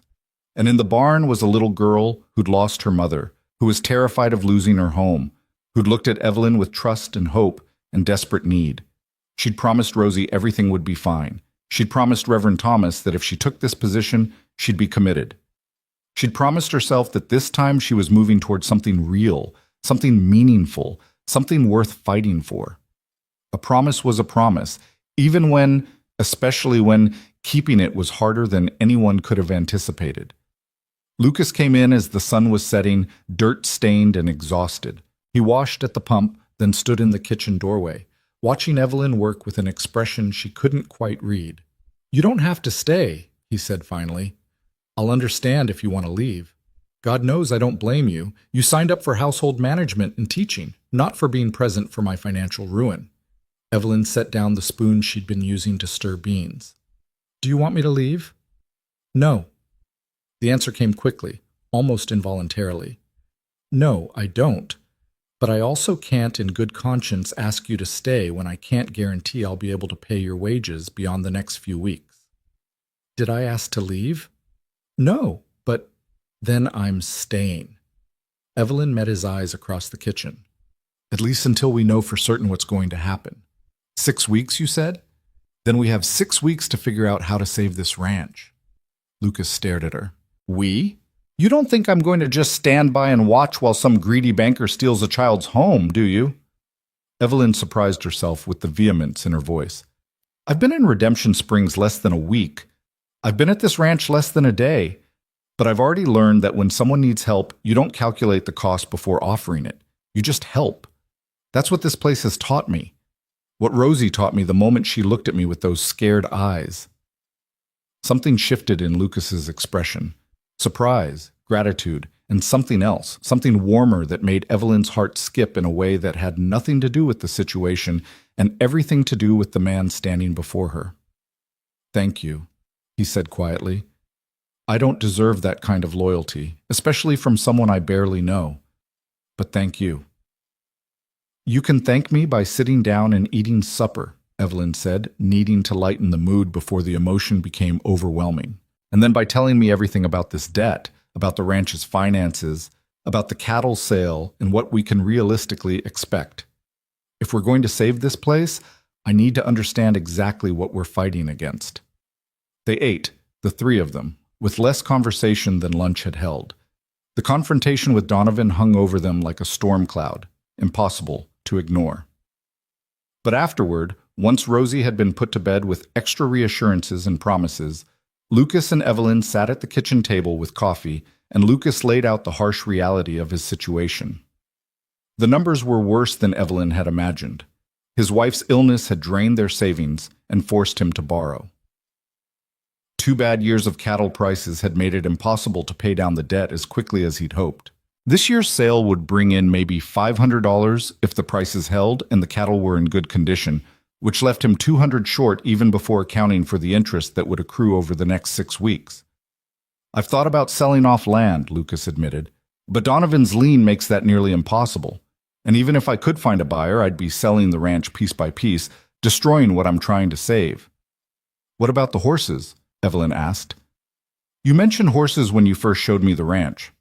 A few good breeding mares and 1 decent stallion, but selling them would cripple the ranch's future earning potential. Without horses, I can't work cattle effectively, can't get around the property, can't do half the tasks that keep this place running." They sat in silence for a moment, the impossibility of the situation pressing down on them.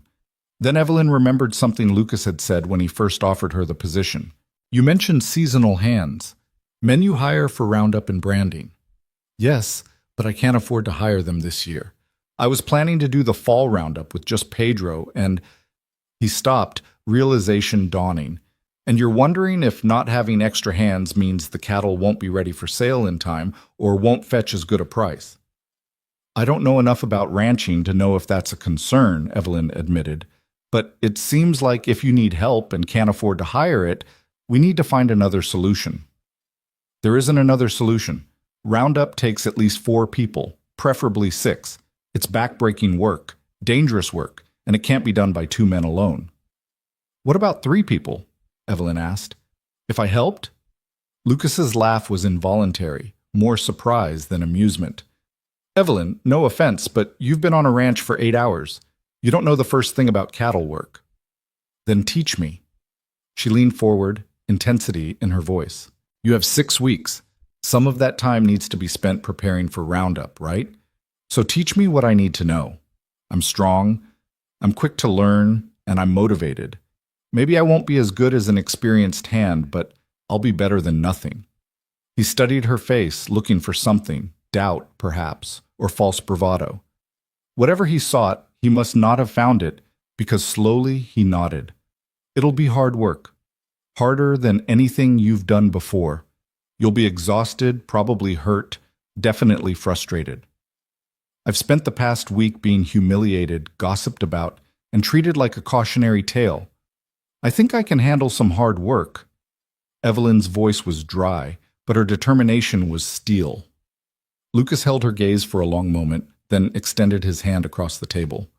"All right, we'll try. Starting tomorrow, I'll teach you what you need to know. And if we can pull off this roundup, if we can get the cattle to sale in good condition and fetch a decent price, maybe, just maybe, we can save this ranch." Evelyn shook his hand, feeling the calluses on his palm, the strength in his grip. "We'll save it," she said with more confidence than she felt. "We don't have a choice." Later, lying in her bed with moonlight streaming through the window, Evelyn wondered at the strangeness of her life. A week ago, she'd been preparing to marry a man who didn't exist. Now she was planning to learn cattle ranching to help save a home for people she barely knew.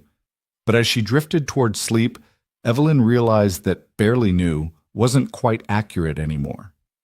In the span of 2 days, Lucas and Rosie Clay had become something more than employers, more than strangers she was helping. They'd become people she cared about, people worth fighting for. And if that made her foolish, if that made her reckless, well, at least this time she was choosing her own foolishness, making her own mistakes, fighting her own battles. That had to count for something. Dawn came too early, pulling Evelyn from dreams of cattle stampedes and collapsing houses. She dressed quickly in her oldest, sturdiest dress, braided her hair tightly to keep it out of the way, and made her way downstairs to find Lucas already in the kitchen, coffee brewing on the stove. "You're serious about this," he said, not quite a question. "Completely." Evelyn poured herself coffee, the bitter warmth steadying her nerves.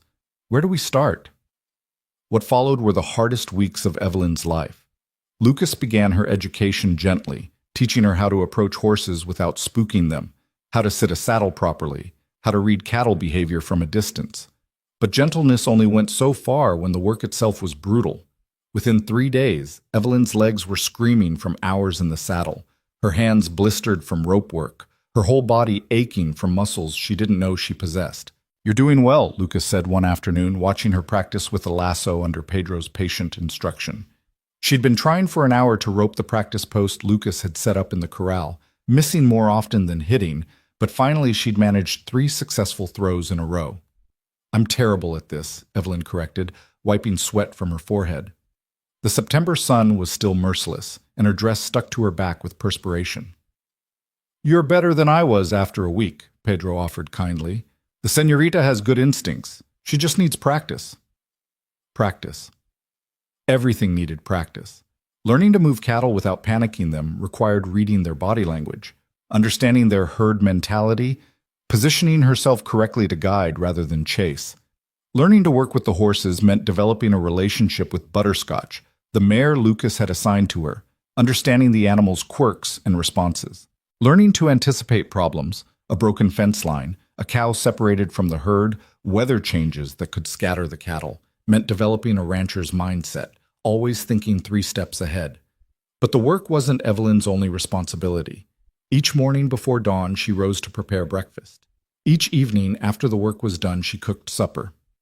In between, during breaks, and in the precious hours after Rosie went to bed, she maintained the household, taught Rosie her lessons, tended the garden, cared for the chickens, and tried desperately to keep everything from falling apart.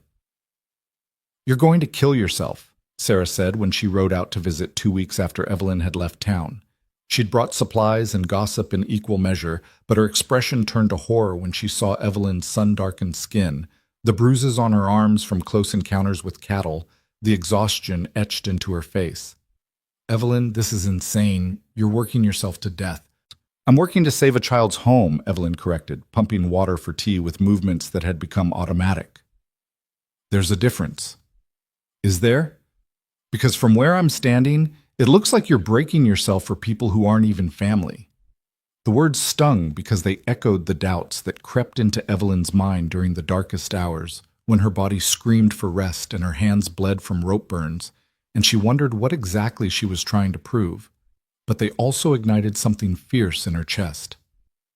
"They're not family by blood," Evelyn said quietly. "But Rosie needs me. Lucas needs me. And maybe I need them too. Maybe that's what family really is. Not the people you're born to, but the people you choose to fight for." Sarah studied her for a long moment, then sighed. "You've changed. In just 2 weeks, you've changed completely. That woman who stepped off the train, devastated and lost, she's gone. This person standing here, she's someone else entirely. Is that a bad thing?" "I don't know yet," Sarah admitted, "but I hope Lucas Clay understands what you're sacrificing for him. I hope he's worthy of it." Lucas, Evelyn thought, understood perhaps too well. She caught him watching her sometimes with an expression that mixed gratitude and guilt, and something else she couldn't quite name. He pushed her hard during training because the work demanded it, but he also made sure she took breaks, checked her hands for blisters that needed tending, adjusted the stirrups on her saddle when he noticed she was struggling with the height. "You don't have to do this," he said one evening when he found her in the barn, doctoring a rope burn on her palm by lamplight. "I know I asked, but I didn't really understand what I was asking. You could stop. Go back to just managing the house. That would be enough." "It wouldn't be enough to save the ranch," Evelyn said, continuing to wrap the bandage. "And I didn't come this far to give up when things got difficult. You came here to be a teacher and housekeeper, not a ranch hand. I came here to build something real." Evelyn met his eyes in the lamp's warm glow. "This is real, Lucas. The work, the struggle, the possibility of failing but trying anyway, it's all real. More real than anything I've experienced in a long time." Something shifted in his expression, a softening that made Evelyn's breath catch. For a moment, she thought he might say something more, something that would change the careful professional boundaries they'd maintained.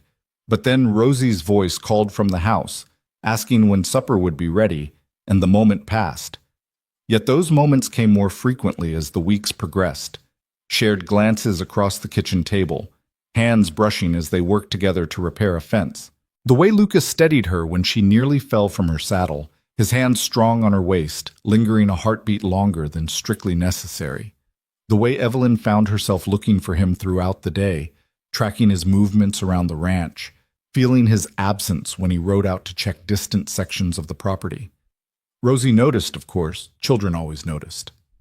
"Papa smiles more now," she said one afternoon during her lessons, her attention wandering from the arithmetic problems Evelyn had assigned.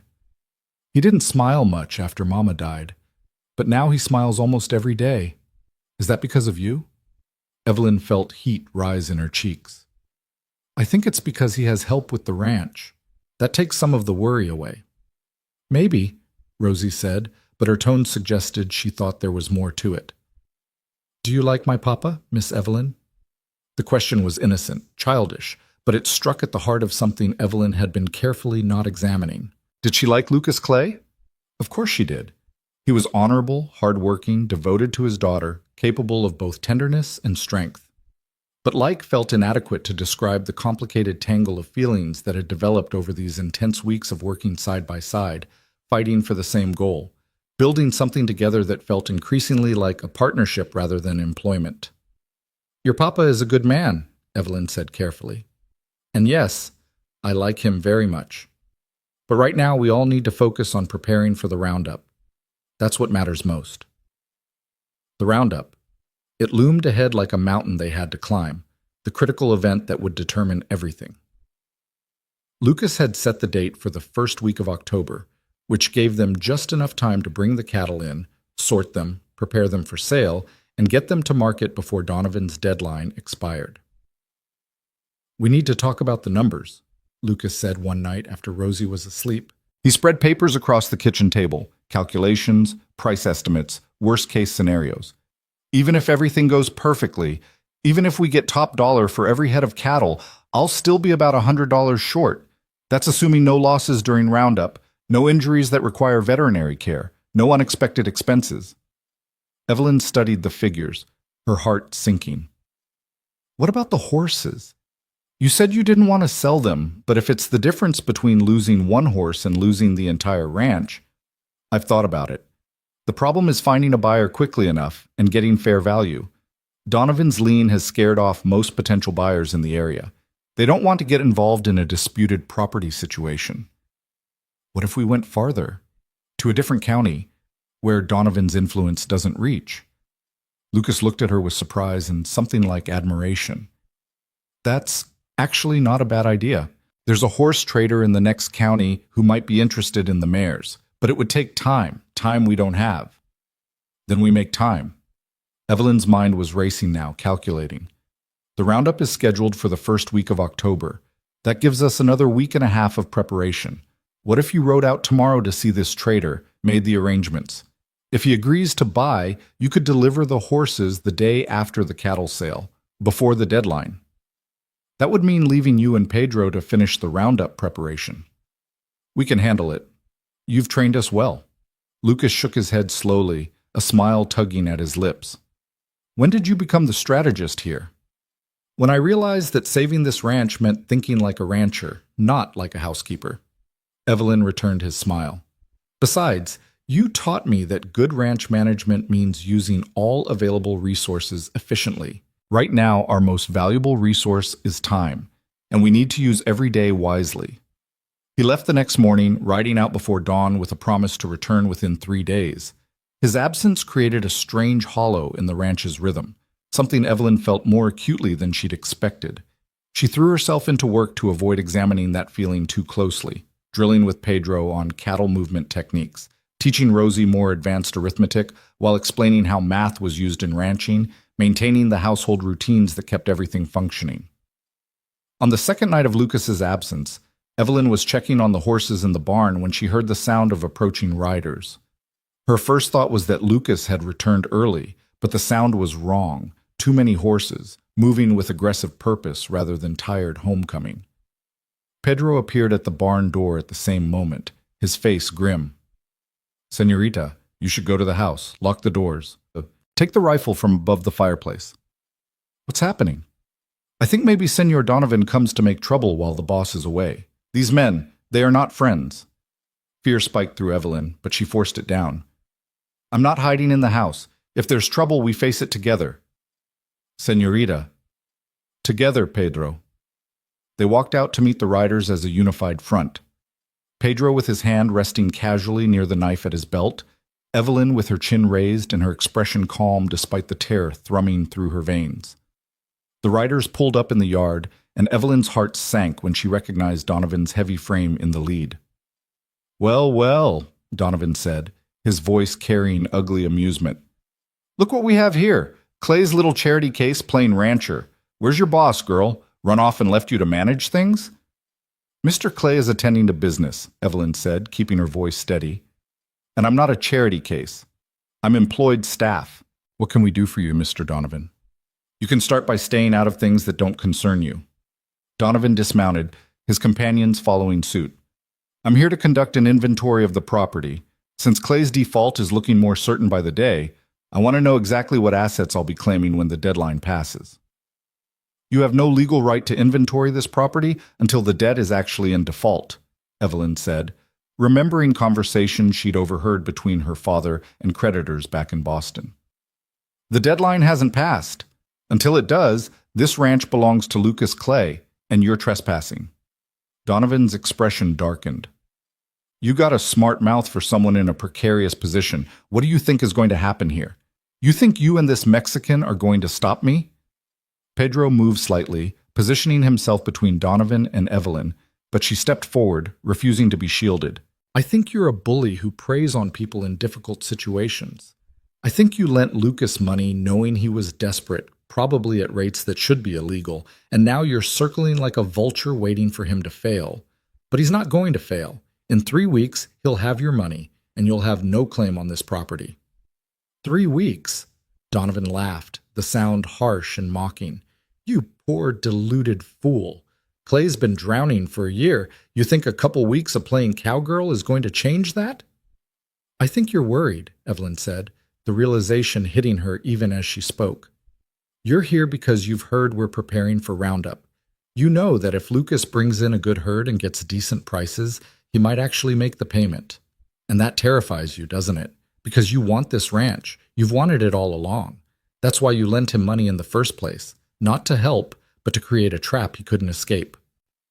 The accuracy of her assessment showed in Donovan's face, in the way his expression shifted from mockery to fury. You don't know what you're talking about. Don't I?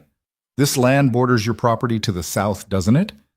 Taking this ranch would expand your holdings significantly, but you couldn't just buy it outright. Lucas would never sell. So you waited for him to be desperate, lent him money with terms designed to fail, and now you're counting down to foreclosure. Evelyn took another step forward, fueled by righteous anger. But we're going to disappoint you, Mr. Donovan. This family is going to survive your scheme, and when they do, everyone in the county will know exactly what kind of man you are. For a moment, Donovan looked genuinely dangerous, his hand moving toward his belt. Pedro tensed, ready to intervene, and Evelyn's heart hammered so hard she thought it might burst from her chest. Then, from the house, came a small voice. Miss Evelyn, what's happening? Who are those men? Rosie stood on the porch in her nightgown, her doll clutched to her chest, her eyes huge with fear. The sight of the child, vulnerable, frightened, caught in the middle of adult conflict she shouldn't have to witness, seemed to break through even Donovan's fury. He stared at Rosie for a long moment, and something shifted in his expression. You think I'm a monster, he said to Evelyn, his voice lower now, almost reflective. Maybe I am. This business makes monsters of us all eventually. But I'll tell you something. I got 7 children of my own, 7 mouths to feed, 7 futures to secure. That's why I do what I do. That's why I can't afford to be soft. Then don't be soft, Evelyn said quietly. Be fair. Honor the deadline you set. If Lucas makes the payment, accept it and walk away. Don't manufacture reasons to take what isn't yours. Donovan mounted his horse, his companions following suit. But before riding off, he looked down at Evelyn with an expression that might have been grudging respect. 3 weeks, he said. Clay brings me $700 by October 31st. We're square. He fails, I take the ranch. Fair enough for you? Fair enough, Evelyn agreed. After they rode off, Pedro let out a long breath. Senorita, that was very brave, also very foolish. That man, he could have hurt you. He could have, Evelyn agreed, her legs suddenly shaking as the adrenaline drained away. But he didn't, because ultimately he's not a monster. He's just a desperate man doing desperate things, same as we are. Lucas returned the next evening, exhausted and covered in trail dust, but triumphant. The horse trader had agreed to buy 2 of the mares for $300, not as much as they were worth, but enough to make a significant difference. When Evelyn told him about Donovan's visit, about the confrontation, and what she'd said, his expression cycled through alarm, anger, and finally something that looked very much like awe. You faced down Donovan, he said slowly. You called him out, threatened to expose his scheme to the whole county, and sent him packing, while I was gone. Pedro was there, Evelyn pointed out. I wasn't alone. Pedro says you stepped in front of him, says you wouldn't let him protect you, insisted on handling it yourself. Evelyn shrugged, uncomfortable with the intensity of Lucas's gaze. Someone needed to stand up to him. You weren't here, so I did it. Why? The question was quiet, sincere. Why risk yourself for this? For us? The answer came easily, honestly, stripped of pretense or calculation. Because Rosie was standing on that porch in her nightgown, scared and needing someone to make her feel safe. Because this ranch isn't just property, it's her home, her mother's legacy, the only stability she's ever known. Because walking away would have been easier, but sometimes the right thing to do is the harder thing. She paused, then added, and because somewhere along the way, this stopped being just a job. This became my fight too.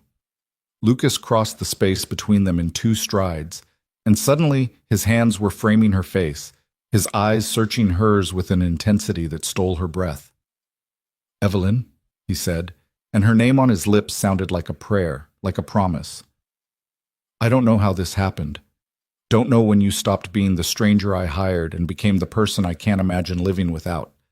But I need you to know, whether we save this ranch or lose it, whether we have everything or nothing, I'm grateful you're here.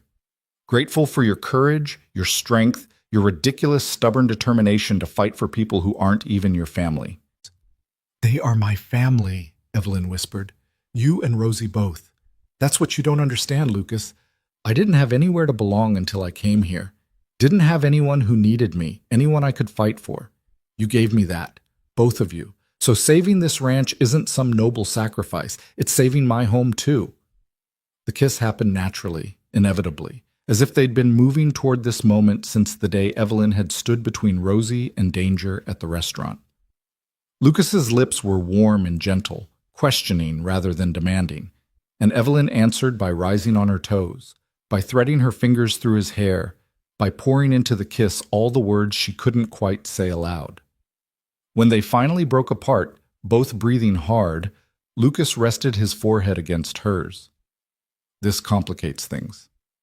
Everything's already complicated, Evelyn pointed out. What's one more complication? His laugh was soft, relieved. Fair point, but Evelyn, I need you to understand. I'm not Theodore Whitmore. I'm not going to make promises I can't keep or paint pictures of a life that doesn't exist. What I can promise is this. Whatever happens with the ranch, whatever the future brings, I'll be honest with you, always. You deserve that much. I know, Evelyn said simply. I've known from the start that you're nothing like him. That's why I stayed. The roundup began 3 days later in the cold darkness of pre-dawn October. They rode out together, Lucas, Evelyn, and Pedro, leaving Rosie with strict instructions to stay at the house and tend to her chores. The work was every bit as brutal as Evelyn had feared. Moving cattle across rough terrain, keeping the herd together, preventing stragglers from breaking away. It required constant vigilance, quick reactions, and physical stamina she barely possessed. By the second day, Evelyn's body was screaming. Every muscle ached, her hands were raw despite the gloves, and she'd been kicked by a particularly ornery steer hard enough to leave a bruise that bloomed across her thigh in shades of purple and green. But she kept going, driven by determination and the knowledge that failure meant losing everything. On the third day, disaster struck. A rattlesnake spooked the herd, causing a partial stampede that scattered cattle across 2 valleys. It took them hours to round up the strays, and in the chaos, Evelyn's horse stumbled, sending her flying. She hit the ground hard, the impact knocking the wind from her lungs, and for a terrifying moment she couldn't breathe, couldn't move, could only lie there gasping while Lucas's voice shouted her name. Then he was there, kneeling beside her, his hands running over her limbs, checking for breaks, his face pale with fear. "Evelyn, talk to me. Are you hurt? Can you move?" She managed a nod, then a gasping breath, then another. "I'm fine. Just knocked the wind out of me." "You're not fine. You could have been killed. God, Evelyn, when I saw you fall—" His voice broke, and she realized with shock that his hands were shaking. "But I didn't die," she said when she could speak properly. "I fell, and I got up, and we're going to finish this roundup. We're too close to quit now. You're too stubborn for your own good." I learned from the best. By the 5th day, they'd managed to gather most of the herd. Not all. There were always losses in any roundup, but enough to make the sale viable. The cattle were penned, sorted, the best specimens identified for sale. Lucas made the trip to town to finalize arrangements with the buyer, and when he returned, his expression was guarded. "The market's down," he said, the words heavy. "Not catastrophically, but enough to matter. Best estimate now is $450 for the cattle. With the $300 from the horses, that puts us at $750. Enough to pay Donovan with $50 to spare." Relief crashed over Evelyn like a wave. They'd done it. Against all odds, through backbreaking work and sheer determination, they'd saved the ranch. But Lucas's expression didn't reflect victory. "There's a problem. The horse buyer can't take delivery until November 3rd. Something about a delayed shipment affecting his available cash. He swears he's good for it, has the money in escrow at the bank, but he can't pay until the 3rd. "The deadline is October 31st, Evelyn said slowly, understanding dawning. "Without the horse money, we're $250 short." "Exactly." They sat in heavy silence, the cruelty of the timing almost unbearable. So close. They'd worked so hard, sacrificed so much, and they were going to fail because of 3 days. "We could ask Donovan for an extension," Evelyn suggested, though she already knew it was hopeless. "He won't give one. He's been waiting for this, counting on something going wrong, some delay or disaster that would let him take the ranch despite our efforts." Lucas's voice was flat, defeated. "I'm going to lose my home. I'm going to lose Rosie's inheritance, and there's nothing I can do about it." Evelyn's mind raced, cycling through possibilities and rejecting them one by one. They couldn't borrow from the bank. The lien prevented it. They couldn't sell anything else quickly enough. They couldn't— Wait. "The $20, Evelyn said suddenly. "The money you gave me when we first made this arrangement, I still have it. I never spent it. $20 isn't enough. But it's a start. And Sarah, she's been saving to open her own restaurant someday. She mentioned having almost $100 set aside. If I asked her, if I explained the situation—" "I can't ask you to do that," Lucas interrupted. "Can't ask you to involve your friend in our debts." "You're not asking, I'm offering." Evelyn was already moving, already planning. "It's not enough by itself, but maybe with that 100 plus the 20 plus— Lucas, what about the church? Doesn't Reverend Thomas run some kind of emergency fund for families in crisis?" "He does, but it's meant for true emergencies, sickness, death, disasters. And losing your home to a predatory lender isn't an emergency?" Evelyn grabbed his shoulders, forcing him to meet her eyes. "We're not done fighting. Not yet. We have 10 days before the deadline. 10 days to pull together the rest of the money. So stop acting like it's over and help me figure out how we're going to win." The plan came together over the next week through a combination of desperation, creativity, and the goodness of people Evelyn was only beginning to understand. Sarah rode out with her savings without hesitation, pressing the money into Evelyn's hands and refusing to hear arguments about repayment. Reverend Thomas contributed $75 from the church's emergency fund, calling it an investment in keeping a family together. Pedro revealed he'd been saving wages for years, quietly amassing a nest egg that he offered entirely, $40 that brought tears to Lucas's eyes.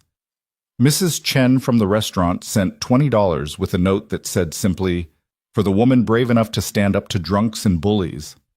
Mrs. Patterson, surprisingly, contributed $10 and a grudging admission that perhaps she'd judged Evelyn too harshly. Even the Murphy brothers from the Mercantile pitched in $5 each, saying they'd always liked Lucas and thought Donovan was a snake. By October 30th, they had $430 in cash, enough, combined with the cattle sale proceeds, to pay Donovan the full $700 with $30 left over. The horse money would come 3 days later and rebuild their safety cushion, but first they had to survive the deadline. Lucas, Evelyn, and Rosie made the trip to Redemption Springs together, the money secured in a locked box, the air thick with tension. They found Donovan at the saloon, which somehow seemed fitting.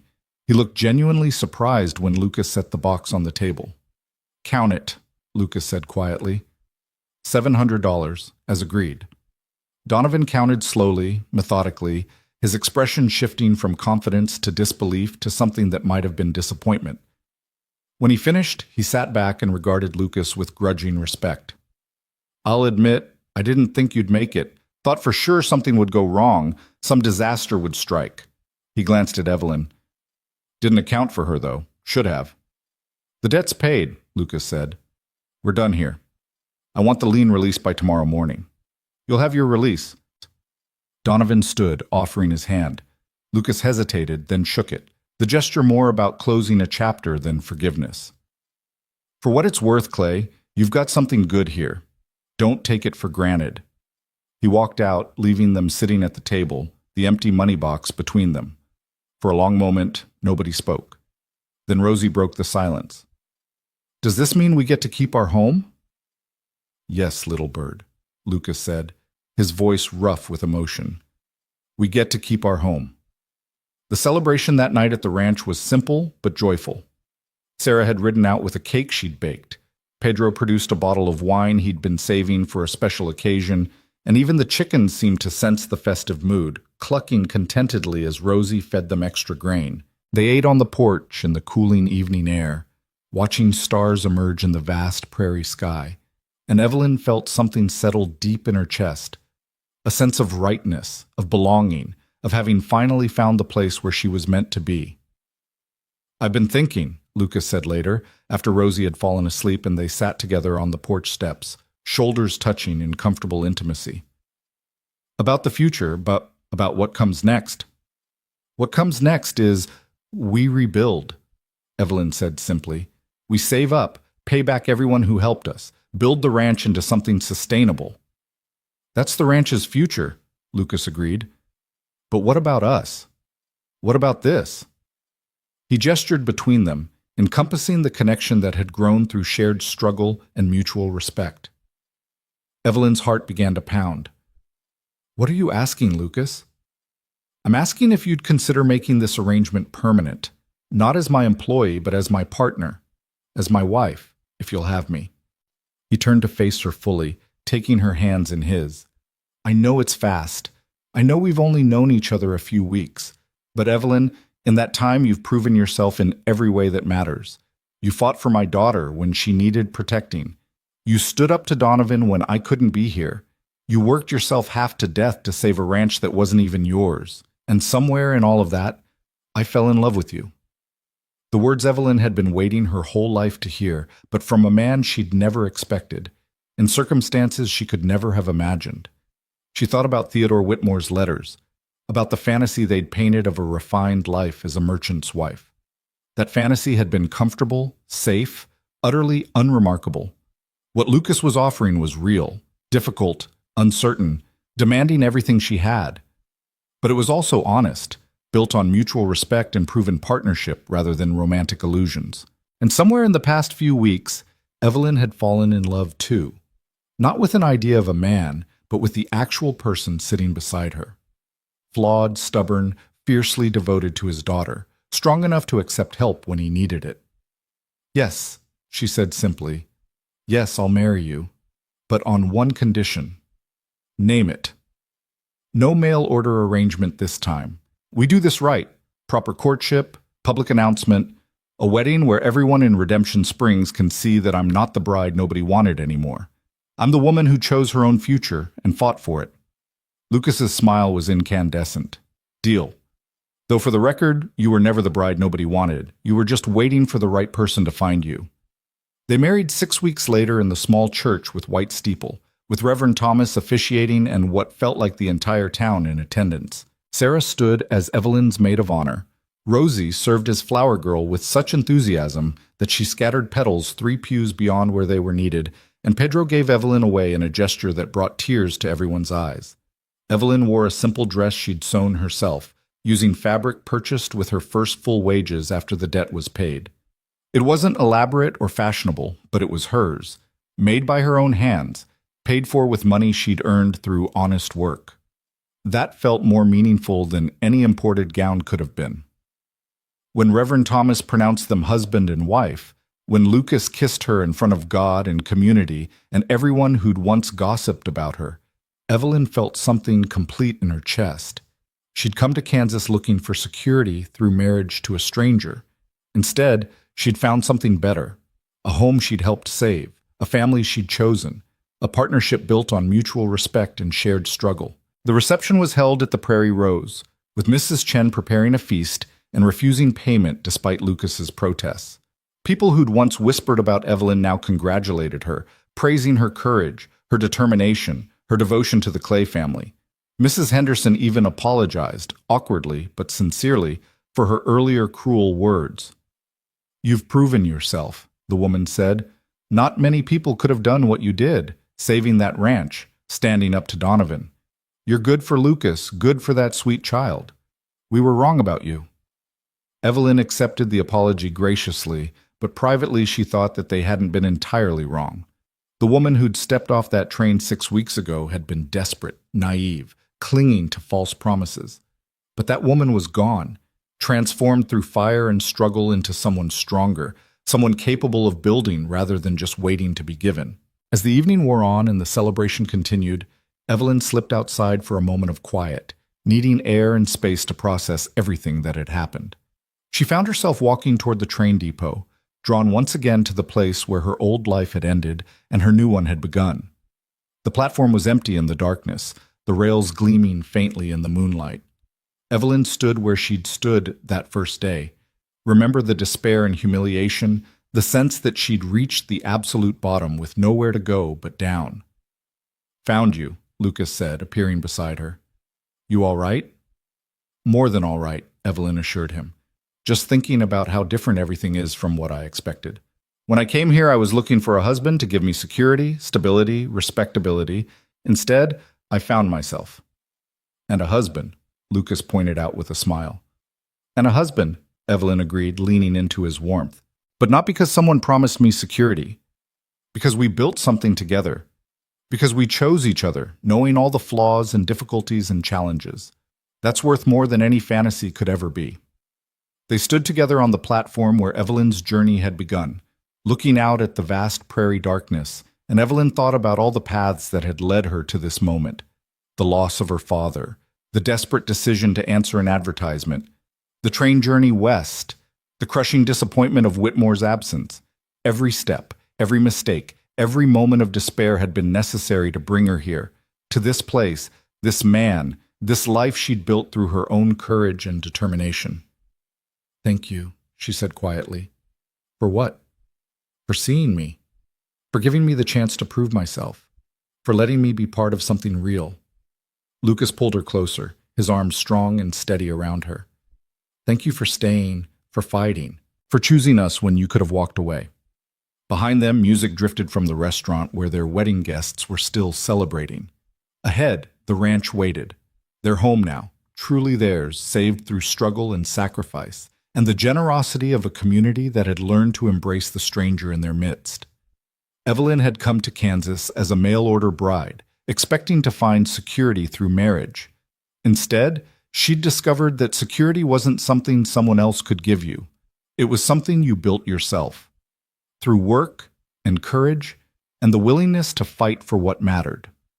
She'd come looking for a place to belong and found instead that belonging wasn't about geography or circumstance. It was about people, the ones you chose to love, to fight for, to build a life with against all odds. And standing there on that train platform With her husband's arms around her and her future stretching ahead as vast and full of possibility as the prairie itself, Evelyn knew with absolute certainty that she was exactly where she was meant to be. Not because some advertisement had promised it, not because fate had ordained it, but because she'd chosen it, chosen to stay, to fight, to love, to build something real from the ashes of broken dreams. The bride nobody wanted had become the woman everyone respected. More importantly, she'd become the woman she herself respected, strong, capable, worthy of the life she'd fought so hard to create. And that, Evelyn thought as Lucas took her hand and they walked together back toward the light and warmth and celebration waiting at the restaurant, was the best kind of happy ending.